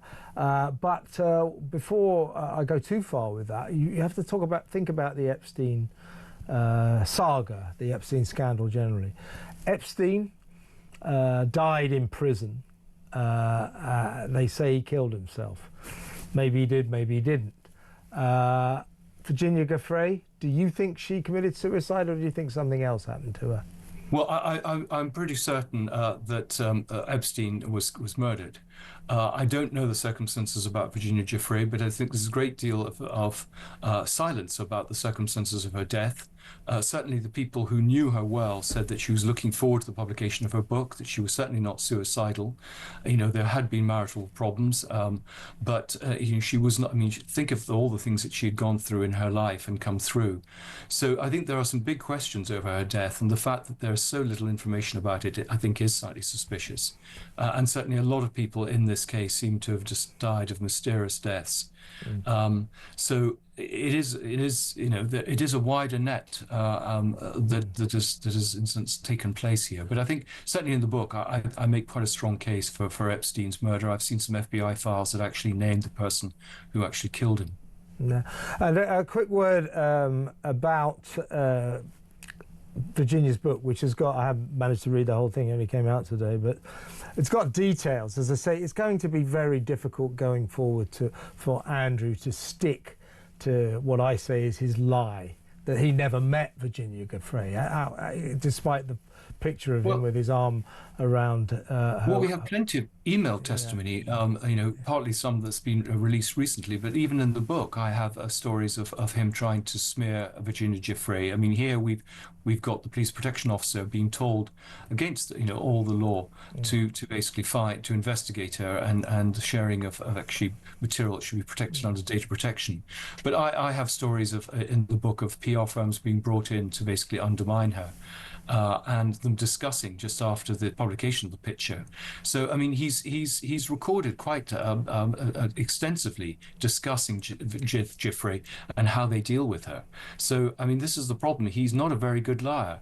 But I think he thought that a lot of these lies wouldn't come out. Yes. And I think we have to pay tribute to Giuffre, because until she really spoke out publicly, this story may well have never emerged. Yeah, we learned today that apart from trying to inveigle his Scotland Yard Royal Protection Officer into digging up dirt on Virginia Giuffre, that he actually hired internet trolls to plant dirt about her. So really horrible activities on the part of this man.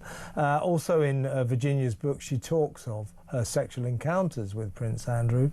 Won't go into too much detail, but she said he was very aggressive sexually and was fixated on her feet. And the details are so intricate, if you like, that again, you know, Andrew maintaining his innocence in terms of what he did to this girl. It's getting more and more ridiculous. And what I would have done if I was the king last week on Friday, when he allowed his brother to issue his own statement, I would have said, look, I don't want you denying this again. It's looking more and more ridiculous. And yet there it was. I continue to vehemently deny the allegations against me. That is looking more and more preposterous by the day, isn't it? Absolutely. And I mean, some of the statements, like he voluntarily stepped down 5 years ago when in fact he was forced to step down. Some of the comments about putting his country and the monarchy first. I mean, if he was doing that, he would have actually, you know, left Royal Lodge years ago and frankly disappeared. But I'm afraid this is also the line of the palace. Time and time again, the press would go to the palace with a story, they would deny it. When it was shown to be true, they would then put lawyers onto the media organizations. So I think this is a much bigger problem than just one rogue royal. But it's a sense of entitlement, a sense of droit de seigneur that he shows all the time, complete lack of any sort of contrition. And I agree. I think King Charles has shown himself to be very weak, and he should have stepped in here and he should have made the statement last week, and he should have apologized on behalf of the family, said they were distancing themselves from him, and that they would support any investigation if any offence had been committed. I mean, the fact is there are a whole series of offences that Andrew has committed, and we just have to hope that the law enforcement agencies will now look into it. Andrew, it's been a pleasure to talk to you as always, and congratulations once again on your best-selling book. That is Andrew Lowney, author of Entitled: The Rise and Fall of the House of York. Hell of a book. This is what set the ball rolling on the final descent into disgrace, shame and ignominy for Prince Andrew and Fergie. Dreadful, dreadful couple of liars, venal, hanging on to billionaires. Can I have your money, please? Never met a billionaire they didn't love. Oh, you're a paedophile, never mind about that. Can I have some of your money? Disgusting couple, disgusting. We shouldn't call him Prince, he shouldn't be the Duke anymore. We should have an Act of Parliament to take all of his titles away. Do you agree? 03444991000. We've got a break now. We'll take a quick call and then we'll have the news, so stick around.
It's devastating to think that these people who've been through what they've been through are now quitting the panel because they feel they're being let down. You know, they've talked about controlling and condescending language used towards them. They've talked about the fact that it's, you know, political interference and skullduggery. Well, we can't go on like this. We need that proper inquiry. We need a national statutory judge-led inquiry with all the bells and whistles enabled to hold people to account properly. I mean, we even had debate about whether the councils who are being questioned in this place should have the right to determine what goes on and have a hand in governing such inquiries. Across the UK, on DAB+, on your smart speaker, on your smart TV, and on your side. This is Talk.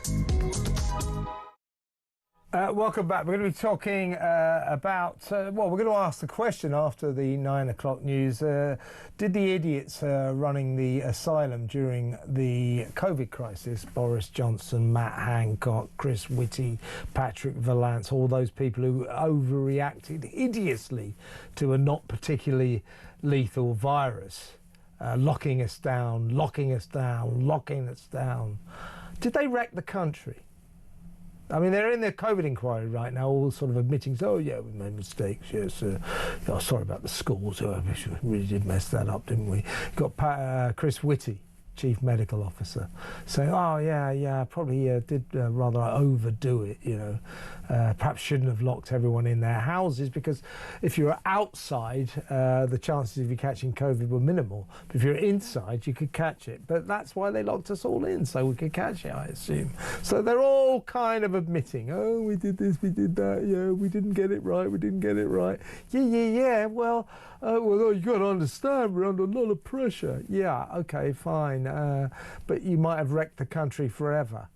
So you're supposed to be our elected government. Are we supposed to just go, oh, well, it was a very difficult situation, so there you are. Let's take a quick call. Let's talk to Michael in Leicester. Hello, Michael. Oh, good evening. Not too bad. What would you like to say?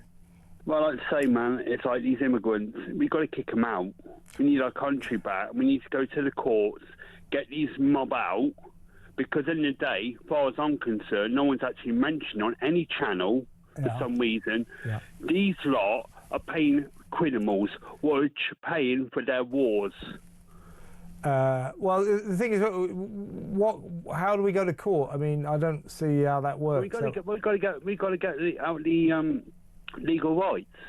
We need to kick them out. If we can't kick them out for some reason, what we should do... Well, when you say them, who do you mean? Asylum seekers?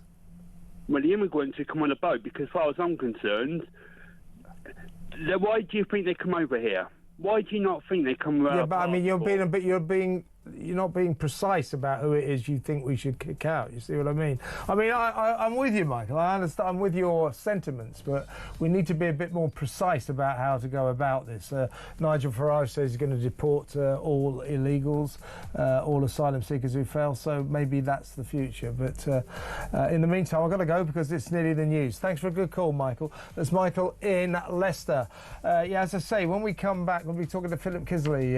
We're going to talk about all these politicians and scientists and doctors going, yeah, did make a few mistakes during the COVID crisis, oh, well, yeah, maybe we did overreact, yeah, well, but it was difficult times. Yeah, great. Well, looks like it might have ruined the country forever. We're going to discuss that after the news, so stick around.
Across the UK, on DAB+, on your smart speaker, on your smart TV, and on your side.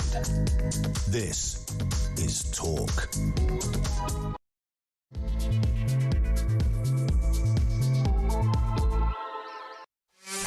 Welcome back. We're going to take some calls in about 20 minutes or so. So get on the phone. Let me know what you think about the rape gang scandal.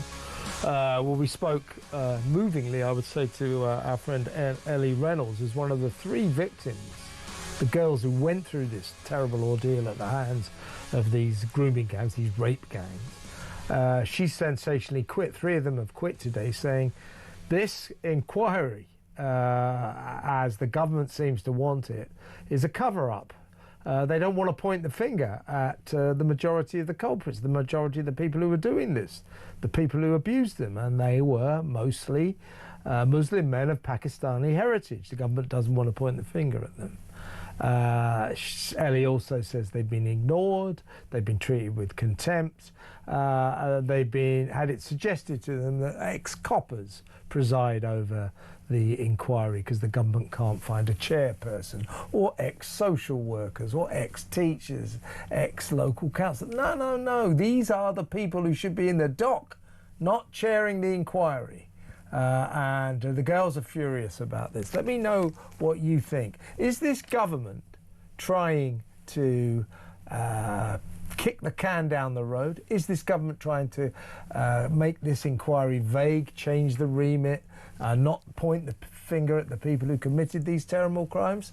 Let me know what you think. 0344 499 1000 effectively is the safeguarding minister, Jess Phillips, and the Prime Minister, Keir Starmer, and all the rest of the cabinet crew, are they letting down the 250,000 victims of the worst sexual scandal in the history of Britain, the rape gang scandal? Are they being let down by this government that never wanted this inquiry and now seem to be constantly delaying it? Are they being let down, the victims, by the government? 0344 499 1000.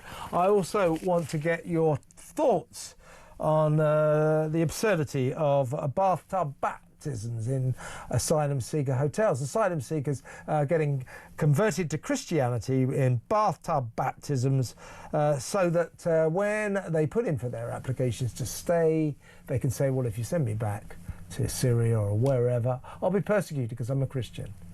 And there are these Christian ministers who are just giving them these baptisms, saying, well, whether or not they're sincere is not my business. I just baptise anyone who says they want to be a Christian. Great. Let me know what you think about that. Keir Starmer is joining 450 or so British delegates who are going to fly 9,000 miles to Brazil to pollute the planet so they can talk about saving the planet. COP30, not much COP30, the private jet carnival of hypocrisy. 0344 499 1000. And finally, let me know what you think about Prince Andrew. We do need an act of Parliament. It should go through Parliament, shouldn't it? The people via Parliament should strip Prince Andrew officially of his titles, because it's all very well for the King to say, oh, well, it's all right, he won't call himself the Duke of York anymore. He still is the Duke of York, you know. We have to make him not the Duke of York, don't you think? We do need this Act of Parliament. 0344 499 1000. And let me know what you think about non-crime hate incidents. What are they all about? Why do the police record incidents that are not crimes? Why do they do that? And shouldn't they stop? 0344 499 1000. Let's now talk about the COVID inquiry. It costs they think maybe as much as £300,000 a day. It's certainly way up towards 200,000, some say. £300,000 every bloody day. Unbelievable. It trundles on in all its pointlessness. It refuses to confront the question that we all want answered, and that is, were the destructive, damaging lockdowns necessary? Did we need to do that? Instead, this inquiry, this absurd inquiry, will only ask the question, did we lock down early enough? Did we lock down hard enough? Did we lock down long enough? That's the only questions they want to answer. We've got the Prime Minister today, Boris Johnson, saying, oh, yeah, we really messed up on the schools. God, I wanted to fire Gavin Williamson. I was in a homicidal mood. We got things wrong. And then we got Chris Whitty saying, yeah, the lockdowns are probably a bit too strict, probably went over the top with that. Well, you know, so they're all admitting. They go, oh, well, it was very difficult times.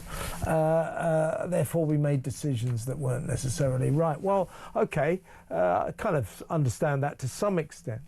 But they made decisions that you know, have ruined the country in many respects, culturally, economically.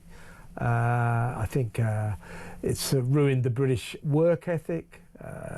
An entire generation of school kids were let down, didn't get their education, were given these ludicrous algorithmic exam results that weren't any good. We let them down. People don't go to work anymore because of the furlough scheme. So many bad decisions, so many bad decisions. Let's talk to a senior fellow at the New Culture Forum, usually our guest on a Thursday, but he's agreed to come on early. He will be with us on Thursday, by the way, as well. But welcome, Philip Kisley. Hello, Philip. Hi, Kev. How are you? I'm all right. I don't think that while we listen to the Prime Minister today, we listen to the Chief Medical Officer, Chris Whitty, all kind of making excuses. You know, oh, well, we didn't get this right. No, perhaps we locked down too much. Chris Whitty saying, yeah, on reflection, you know, perhaps it wasn't the greatest idea to lock people in their houses when, in fact, it's virtually impossible to catch COVID outside, but very possible to catch it inside. So he said perhaps we went a bit over the top with all of that. Oh, now you tell us. And then we got the Prime Minister to say, oh yeah, we did let down a generation of school kids. I mean, I still want to know why it was that as we came out of this scourge of the lockdown era, if you like, that they opened pubs before they opened schools. So they got the Prime Minister saying, oh, well, yeah, we did kind of let down a generation of school kids. I feel very bad about that. But you have to understand, it was very difficult, very pressurised situation. Basically, Philip, these guys and women, they all panicked, didn't they? They panicked and they brought in measures that were way over the top. And the lockdowns, we are going to suffer the effects of the lockdown for years to come, for generations to come possibly. We've recalibrated the mindset of a generation of workers by paying them nearly a full salary for 2 years, more than 2 years. So we now have a generation of people who don't really like the idea of going to work. So at one fell swoop, we've turned work ethic Britain into lazy Britain. We let down a generation of school kids. The lockdowns caused massive economic problems and continue to do so. They also caused huge cultural problems, psychological problems. People were very screwed up by all of this. Looking back on the COVID crisis with some sympathy for those involved, those having to run the country then, those were difficult times, but I'm not sure we should cut them as much slack as they expect us to for the appalling mistakes that they made. Yeah, absolutely, and I think you've got it perfectly right with the question. If they don't ask the right questions, then we're not going to get any answers worth anything. I mean, just looking back to that, my God, it seems like a different lifetime, doesn't it? But I remember being on a train and having a mask on, being served a sandwich, taking the mask off, eating it, forgetting to put the mask back on, and someone coming up to me and saying, "Oh, you need to put your mask back on." You know, it was that level of stupidity, wasn't it? It impacted on children on such an incredible level in terms of socialization, you know, was incredible in terms of cognitive ability as well, I would imagine, too. And them seeing actually young children, very young children, all they saw for a year was people in masks. That's a bizarre thing. That's a bizarre way to grow up. And of course, who suffered most there in terms of education? Of course, it was poor people. It was the working class, because the chattering classes could, of course, afford to have tutors and were very familiar with online learning and all of that kind of thing. But this was the time when, I mean, quite understandably, people just went insane, didn't they? I remember on Thursday nights, all of a sudden you get this banging of pots and pans, and it was some idiots banging pots and pans and worshipping the NHS. The NHS, which at the time had banned all patients unless they were COVID patients. So we were applauding an NHS that was busy letting down the nation on a major medical basis. Yeah, and now we know, of course, that people, they were prioritising COVID above everything else, especially things like cancer, for example. And now we are getting people who've died and who shouldn't have died because their diagnosis was too late. But I'm also thinking about people being locked away with domestic abuse. For example, people being locked away and being so depressed that actually they killed themselves, people being locked away and drinking themselves to death because they're so lonely. All of this stuff needs to be addressed. All of this stuff, it needs to be addressed like front and centre, head on. Now, as you said before, of course, it was a bizarre situation. Nobody knew what to do at the beginning, and you can understand fairly extreme measures in the beginning, but it became clear very, very quickly that the lockdowns weren't working, that all of the situations were absurd. And also it developed this culture, this snitching culture. Yes. Yes. Of oh God, my neighbour's gone for a walk, or my neighbour's gone to see their parents, so I must tell the authorities. And all people just went crazy. People just went mad. And a lot of the problems we've got now in terms of the culture, you can really trace them right back to that. Absolutely right. I mean, some of the insanities. You remember the NHS app where basically no one was able to leave their house more than about 10 yards before getting a beep. And that would mean that they'd have to go back to their house, and then they couldn't leave it for 2 weeks. So people were unable to get to work, to get anywhere, because they would be beeped back into their house. So the madness of those knee-jerk isolations, the culturally and economic disastrous lockdowns that we now know were simply not necessary. The whole thing, Philip, COVID was more than 97% non-fatal. So young people, it was almost impossible for them to even catch it, let alone die from it, which is why our treatment of school kids was a scandal. They didn't need to be locked down. They didn't need to be kept out of school. Also, masks. Wear a mask, otherwise you're going to kill everybody. Well, we pretty much know they didn't work either. And by the way, another aspect that we haven't talked about, which I didn't like, I made a big thing of it at the time. You talk about the snitching culture. I remember we had the Home Secretary then. Was it? I think it was Priti Patel saying, sneak on your neighbours. If you see them stepping out, sneak on them, sneak on them. And people took that seriously. And then, of course, you had people who made the perfectly legal and, to their mind, logical decision not to have the COVID jab. And the government encouraged us to completely demonise those people, to treat them like public enemy number one, to treat them like pariahs who, shouldn't be allowed anywhere near the rest of humanity. That was bad as well, wasn't it? Well, that was all part of the same thing. It was part of this. Either you're one of us or you're the enemy, and we see that working through the culture in so many different ways.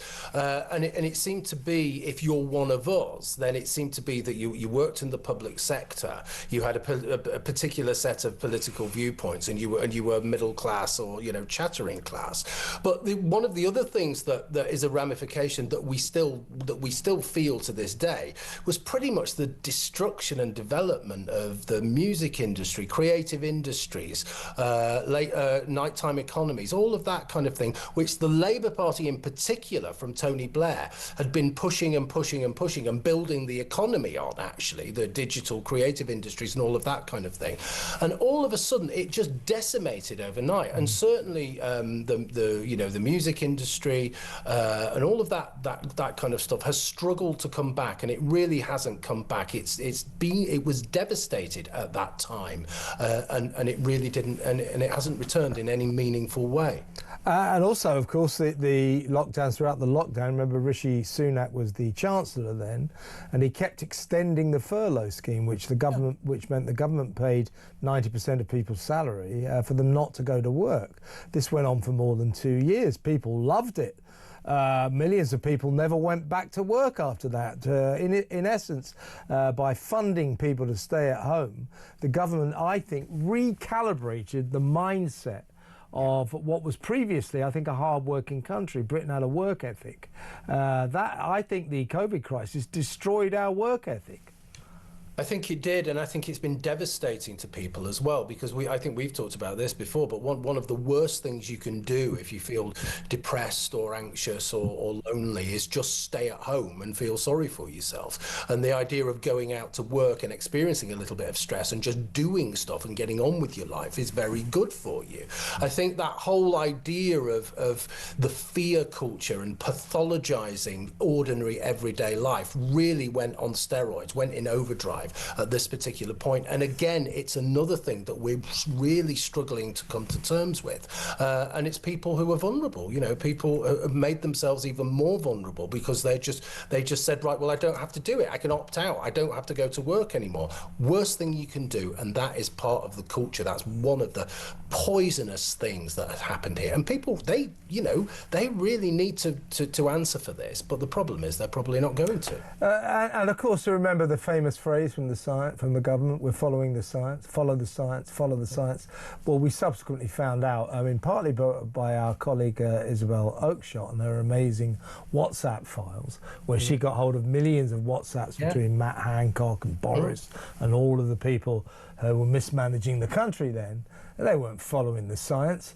They were saying things like, oh, Nicola Sturgeon's just increased the ventilation in classrooms in Scotland. We should have a go at that. You know, they were just playing politics. They weren't following the science at all. So we now know that when they looked us in the eyes and said, we're just following the science, they weren't doing anything of the sort, so they were lying to us.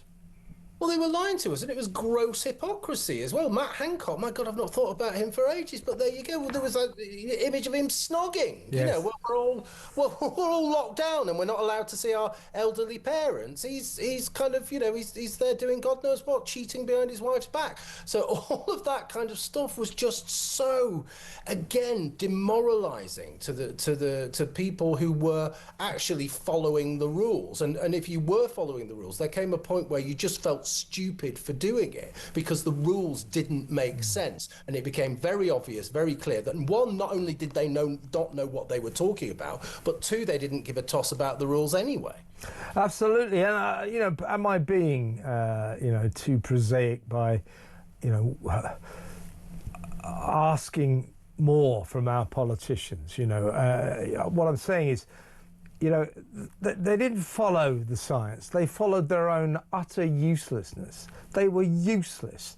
And they turn around and say, yeah, but you know, it's just so awkward. We didn't know whether millions of people were going to die. I kind of get that. I do get that. I certainly understand the panic at the beginning. Yeah. I understand the panic at the beginning. It pretty soon became clear that the initial panic was over the top, and yet they carried on panicking. So what I'm saying is, am I asking too much, should we ever have such a terrible situation again, for better politicians, less useless politicians? We were in the hands of total idiots throughout that COVID crisis. They just weren't up to the job, were they? No, they weren't. And if you think, you know, Boris Johnson, he is the one person who should not have been, you know, steering the ship in that kind of crisis. My God, it really didn't play to his strengths, did it? No, I mean, we're you know, what are we looking at now? We've gone from bad to worse. I mean, you know, I'm sure we both thought that Boris Johnson, Rishi Sunak and all that were dreadful and weren't doing a great job. But my God, look at what we've got now. Imagine what it would be like if the same thing happened again with this lot. You know, it would be 10 times worse if that could possibly be the case. So it's sad in a way, isn't it, that we cannot expect anything at all from our politicians, and that is a terrible indictment not only of politics but society and culture as well, because people have voted these idiots in. And my last question to you, Philip, and this is the one that infuriates me and I think infuriates most people, this massively expensive COVID inquiry. You know, what it's been going on now, what over a year, 2 years, I don't know. It's costing about £300,000 a day. It's packed with staff, packed with highly paid barristers, solicitors, God knows what, thousands of people in there. And the idea is we need to get to the truth of what happened and what we need to know next time. We encounter anything like this again. So the big question that we want answered is this: were the lockdowns necessary? You say they weren't, I say they weren't, everybody says they weren't. This inquiry refuses to address that question. The only questions it's prepared to address are this: did we lock down early enough? Did we lock down hard enough? And did we lock down long enough? No. The question is, should you have locked down at all? And in case you're in any doubt, all of you idiots at the inquiry, the answer to that question is no, we shouldn't have locked down. But they won't talk about that. That's an insult to the public, isn't it? It's an insult to the public, but it just shows that this inquiry is purely cosmetic and nothing else. They are just going through the motion so they can get off the hook, and they say, Sir Humphrey style in Yes Minister. Look, we produced an inquiry, we've done it. We've done it. If you're not asked, as I said before, you produced the obvious question, and I said if you're not asking that question, then all of the other research, all of the other exploration is just fruitless. It's pointless. There's no point. Who cares when we did it, where we did it? The key question is, should we have done it? And of course, the answer to that, as you've just said, is no. But it's just part of this culture, isn't it? And I'm thinking about I don't want to go on to another topic, but I'm thinking about the rape gang inquiry at the moment and the farce around that. It's exactly the same thing. It's just going through the motions to placate us, I should say, to shut us up, to make us stop asking all of the awkward questions that they don't want to answer anyway. Look, we're doing it. We're doing all of this kind of stuff. Little people, just be quiet. Look, we're doing it for you. That's not the case at all. They're not doing anything. They're making fools of us, and we really shouldn't let them. Absolutely, Philip. Really good to talk to you, and we'll see you on Thursday as always. That's Philip Kisley, Senior Fellow at the New Culture Forum. Did they wreck the country with their incompetence, their uselessness, their panicking? And honestly, they were useless, weren't they? They were useless. Some of the ridiculous things. You remember the NHS app? Beep! Oh no, I've got to go back in my house for 3 weeks. Nobody could go anywhere. Oh, the rule of 6. You could sit 6 at a table and 4 at a table. What was all that about? Stand 4 yards away from your friend when you're walking in the park. Don't shut up. Wear a mask. Yeah, but they don't work.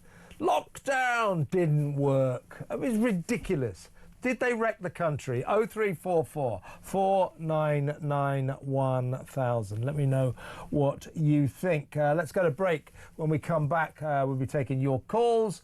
I'll be reading some of your messages. I don't know if we've got any WhatsApp voice notes, but if we have, we'll play them out. So all that still to come. Stick around.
and as you raise your gun to protect yourself or the people that are in the vicinity, you're worried that you're going to spend 3 to 5 years being investigated and ultimately being taken from your family and thrown in prison. It's a complete joke.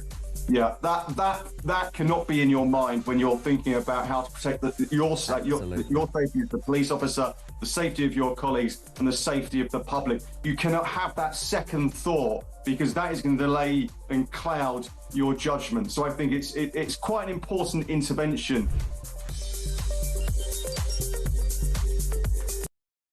Across the UK, on DAB+, on your smart speaker, on your smart TV, and on your side.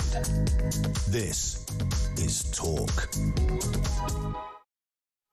Welcome back.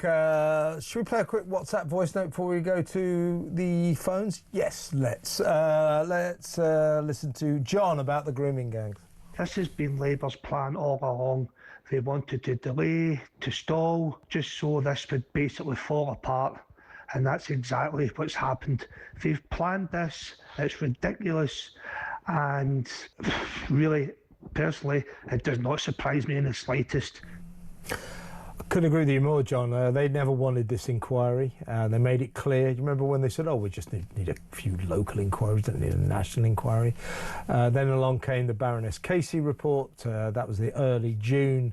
And even Keir Starmer had to concede we need a national inquiry. He announced that in June.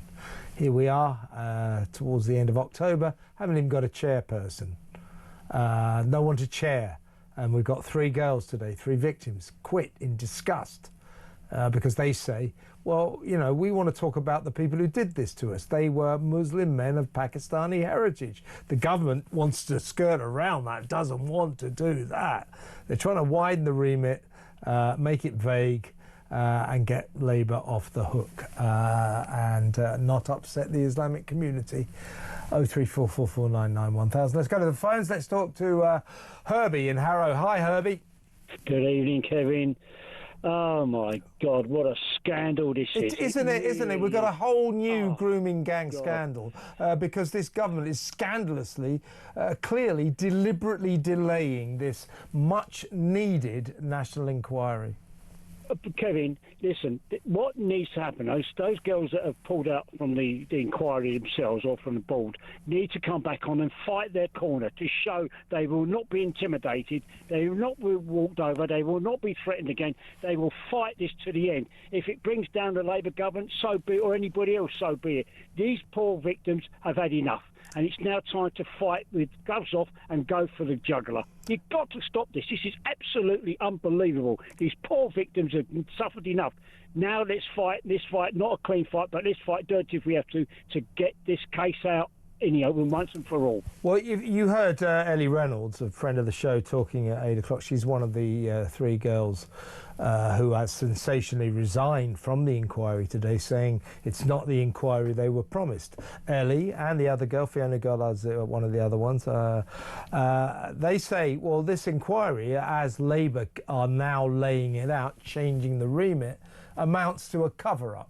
They're even furious. They're furious that at least a couple of the suggested chairpersons, were coppers or former social workers. And they said, well, these are the people who turn their backs on us. These are the people who ignore them. They should be in the dock, not chairing the inquiry. So they're furious about that. They're furious about the fact that Labour do not want this inquiry to focus on the perpetrators of this appalling mass crime.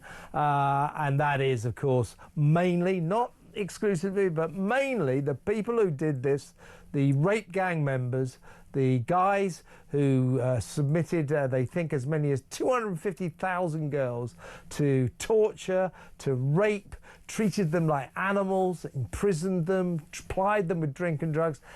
They say, well, look, they were mainly Muslim men of Pakistani heritage. Ellie Reynolds said there was a racist element to it. And the government doesn't want to focus on that. It's typical, isn't it? No, Kevin, I don't care what they were. They are guilty of a very serious crime, and they need to be brought to justice. And if this government thinks they're going to put this under the carpet, I'm sorry, no way. Those three girls, please come back, fight your corner, fight your fight to show that you're not going to be intimidated anymore.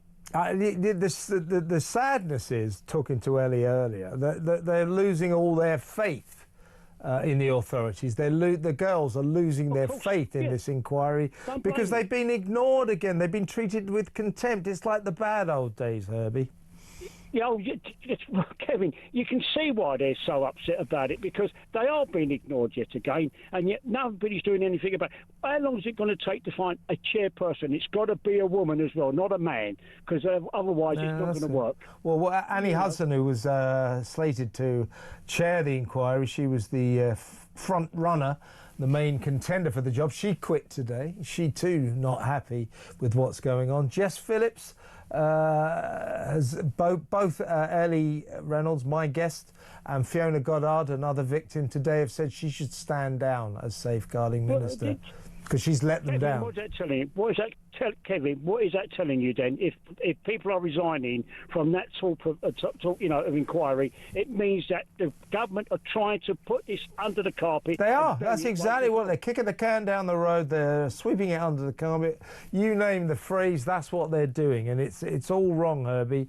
And I don't know what can be done to save this, but with the victims all resigning, quitting, I don't know where this inquiry is heading now, but it is clearly falling apart at the seams, and that, as we said at the outset of this conversation, Herbie, is in itself a scandal. It's a disgrace. Those victims deserve justice, and this government seems to be doing it all it can not to bring them justice. Absolute scandal. Herbie, good to talk to you as always. Thanks for another excellent call.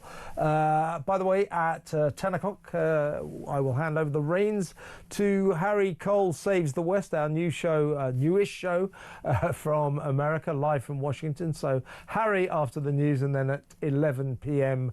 Harry will hand over the reins to Petri Hoskin, who will take you through into the small hours to 1 a.m. So a great deal still to come. You should stick around.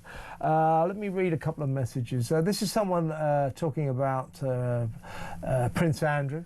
Have we got a name on it? No name. So I've got all these. Can you put names on your text that you send? I'll read this one out, but it would be better if we had a name. Read the ex-Duke of York. We should never forget that tragically a young woman took her own life because of him. Well, that might be out. That might be open to debate, but certainly what Prince Andrew allegedly did to Virginia Giuffre, along with other powerful men who abused her, set her on course for a very, very unhappy life. So to hell with them for what they did to her. To hell with Jeffrey Epstein. To hell with Prince Andrew, even though he says he didn't do it. Well, if you look at this book, Virginia's book, Nobody's Girl, it's a really upsetting title, isn't it, in itself. This goes into detail about what Prince Andrew did to her. He says, never met her. If you believe that, I've got some swampland to sell you in Florida. What's this going on? We should never forget that tragically a young woman took her own life because of him. It's time for those pampered and privileged royals to go. We need a modern republic in the UK. What say you, Kevin? I'm not for that. I think a lot of people love the royal family, and as such, we should keep them. But Charles, I'm not handing him any laurels right now. He's trying to get away with this. He's trying to keep it cut on the down low. I think we need an act of Parliament to absolutely, officially strip Andrew of these titles that he still holds. Got to strip him. Hey, King, you're not in charge. We are. We're the people. It's going through Parliament. Never mind what you want. We'll do what we want this time. I'm serious. I'm serious. Let me know what you think. 03444991000. This is a matter of national pride. We will decide what to do with that excuse of a lying oath. Formerly Prince Andrew. We shouldn't be calling him Prince Andrew. He's lucky we called him that. I've got lots of other names for him. I don't know about you. Here's another message again. Another name on it. Try and put your name on. Don't want to be too dictatorial about this, but try and put your name on the text that you send me. We can all agree that Boris and his cohorts ruined the country, but can you imagine what state the country would be in if Kim Jong-un had been Prime Minister? Really good point. Really good point, because, of course, the Prime Minister of Labour wanted us to lock down longer and longer and longer. Remember that. It could have been worse. That's a good point. That's a good point. Let's go to break. When we come back, more calls, more messages, more WhatsApp voice notes. Stick around.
Across the UK, on DAB+, on your smart speaker, on your smart TV, and on your side.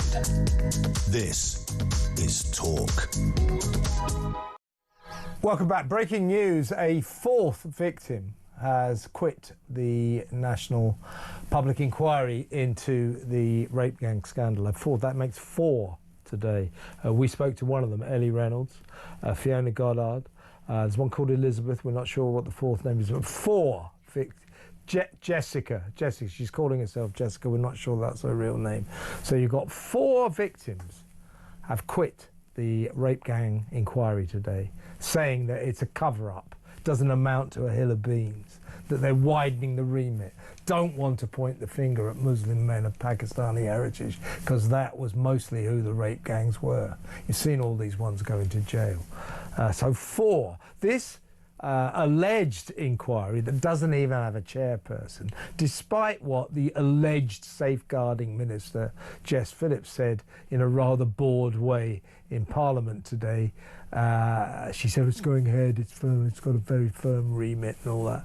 Well, it's falling apart at the seams. It's falling apart at the seams.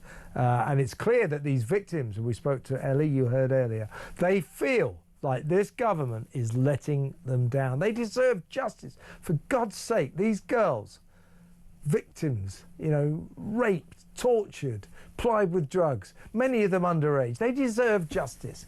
Come on, Labour, come on, Starmer, do the right thing just once. Just once. Let me know what you think. 03444991000. Let's listen to a WhatsApp voice note. This is Richard on Not Much COP30. I'm a truck driver and I delivered to the COP26 up in Glasgow a few years ago. Now, the amount of diesel generators they had up there at the conference centre in Glasgow, and they were using Tesla cars to ferry them to and from the SECC up to St Andrews. And then they had a load of diesel generators again up at St Andrews to charge the cars up. And they were doing that all week long. Exactly, Richard. I mean, that doesn't surprise me because these cops, they're a disgrace.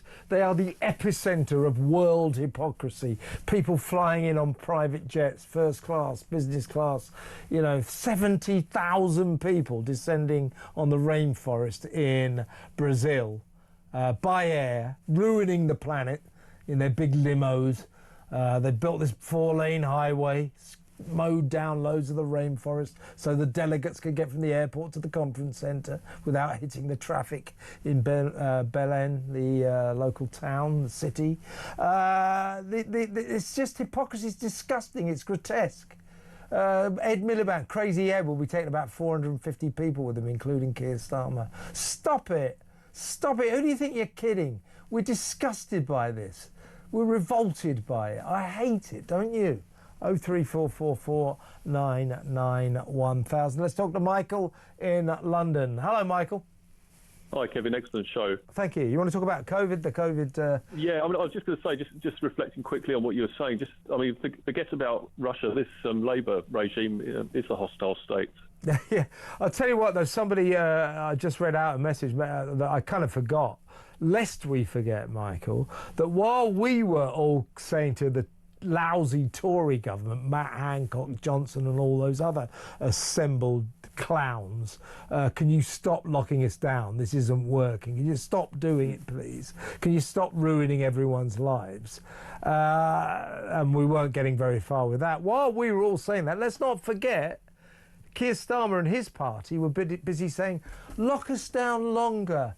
Lock us down more. Never let us out of lockdown. Wear a mask when you go to bed. That was the sort of thing Labour was saying. So it could have been even worse if Starmer was in control then. Yeah, I mean, I think they were kind of we know how much they admire the Chinese Communist state. So that was the ultimate opportunity for them to impose their agenda. But I mean, we certainly mustn't forget the role of the buffoon Johnson when he was so weak and he just kind of gave in to all this weird advice that yeah, he had the right idea. He said herd immunity. Let's not go over the top with this, but he was persuaded by, if you don't do this, you don't do that, millions of people will die. And millions of people were never going to die, but he buckled. Particularly, to be fair, he got COVID and came close to dying, so I think that spooked him a lot. But he should have realised that although he came close to dying, most people who got it didn't die, and if you were under the age of 40, you didn't stand much chance of getting it at all. So,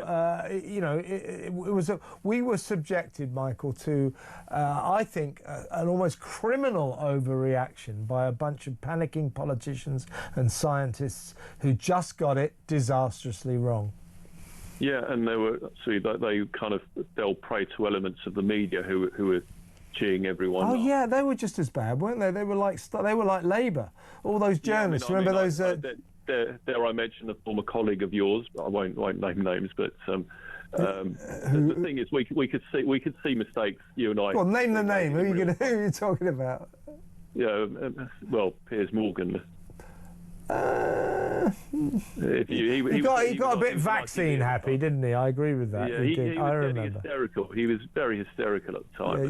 He did carry the mantle for that awful thing. One of the things I hated most, lots of things I hate about the COVID crisis, and I had quite a good time of it because I live in quite a nice house right next to Hampstead Heath, and also we came into work at Talk Radio as it was then, so we were allowed to come into work, and so all in all, although we couldn't go out in the evening like everyone else, it wasn't, for people like me, it wasn't so bad. But what I disliked, one of the many things I really disliked about the COVID crisis, was the demonisation of people who made the perfectly legal decision, legitimate decision, not to take the vaccine. That was for me, that was a personal issue. If you wanted to take the vaccine, then go ahead. I have no problem with that. If you didn't want to take the vaccine, you shouldn't have been demonised. I had no problem with that either. Personal choice. And yet, we led the charge, didn't we, and said, if you don't take the vaccine, you're going to kill all of us. Oh, wear a mask, or you're a murderer. It was ridiculous. It was ridiculous. Well, remember how the advice changed. So after a few weeks, they said, taking the vaccine doesn't achieve the herd immunity. Oh, so God, the vaccine, you know, this is still getting people to take it. Doesn't stop you catching it, doesn't stop you passing it on, doesn't really stop anything at all. It just says that if you take it, you won't necessarily die. I don't know how they quantify that. But I know doctors have told me it's a very, very poor vaccine. But in fairness to Piers, I think he did later say, well, I got it wrong. I got it wrong. I changed my...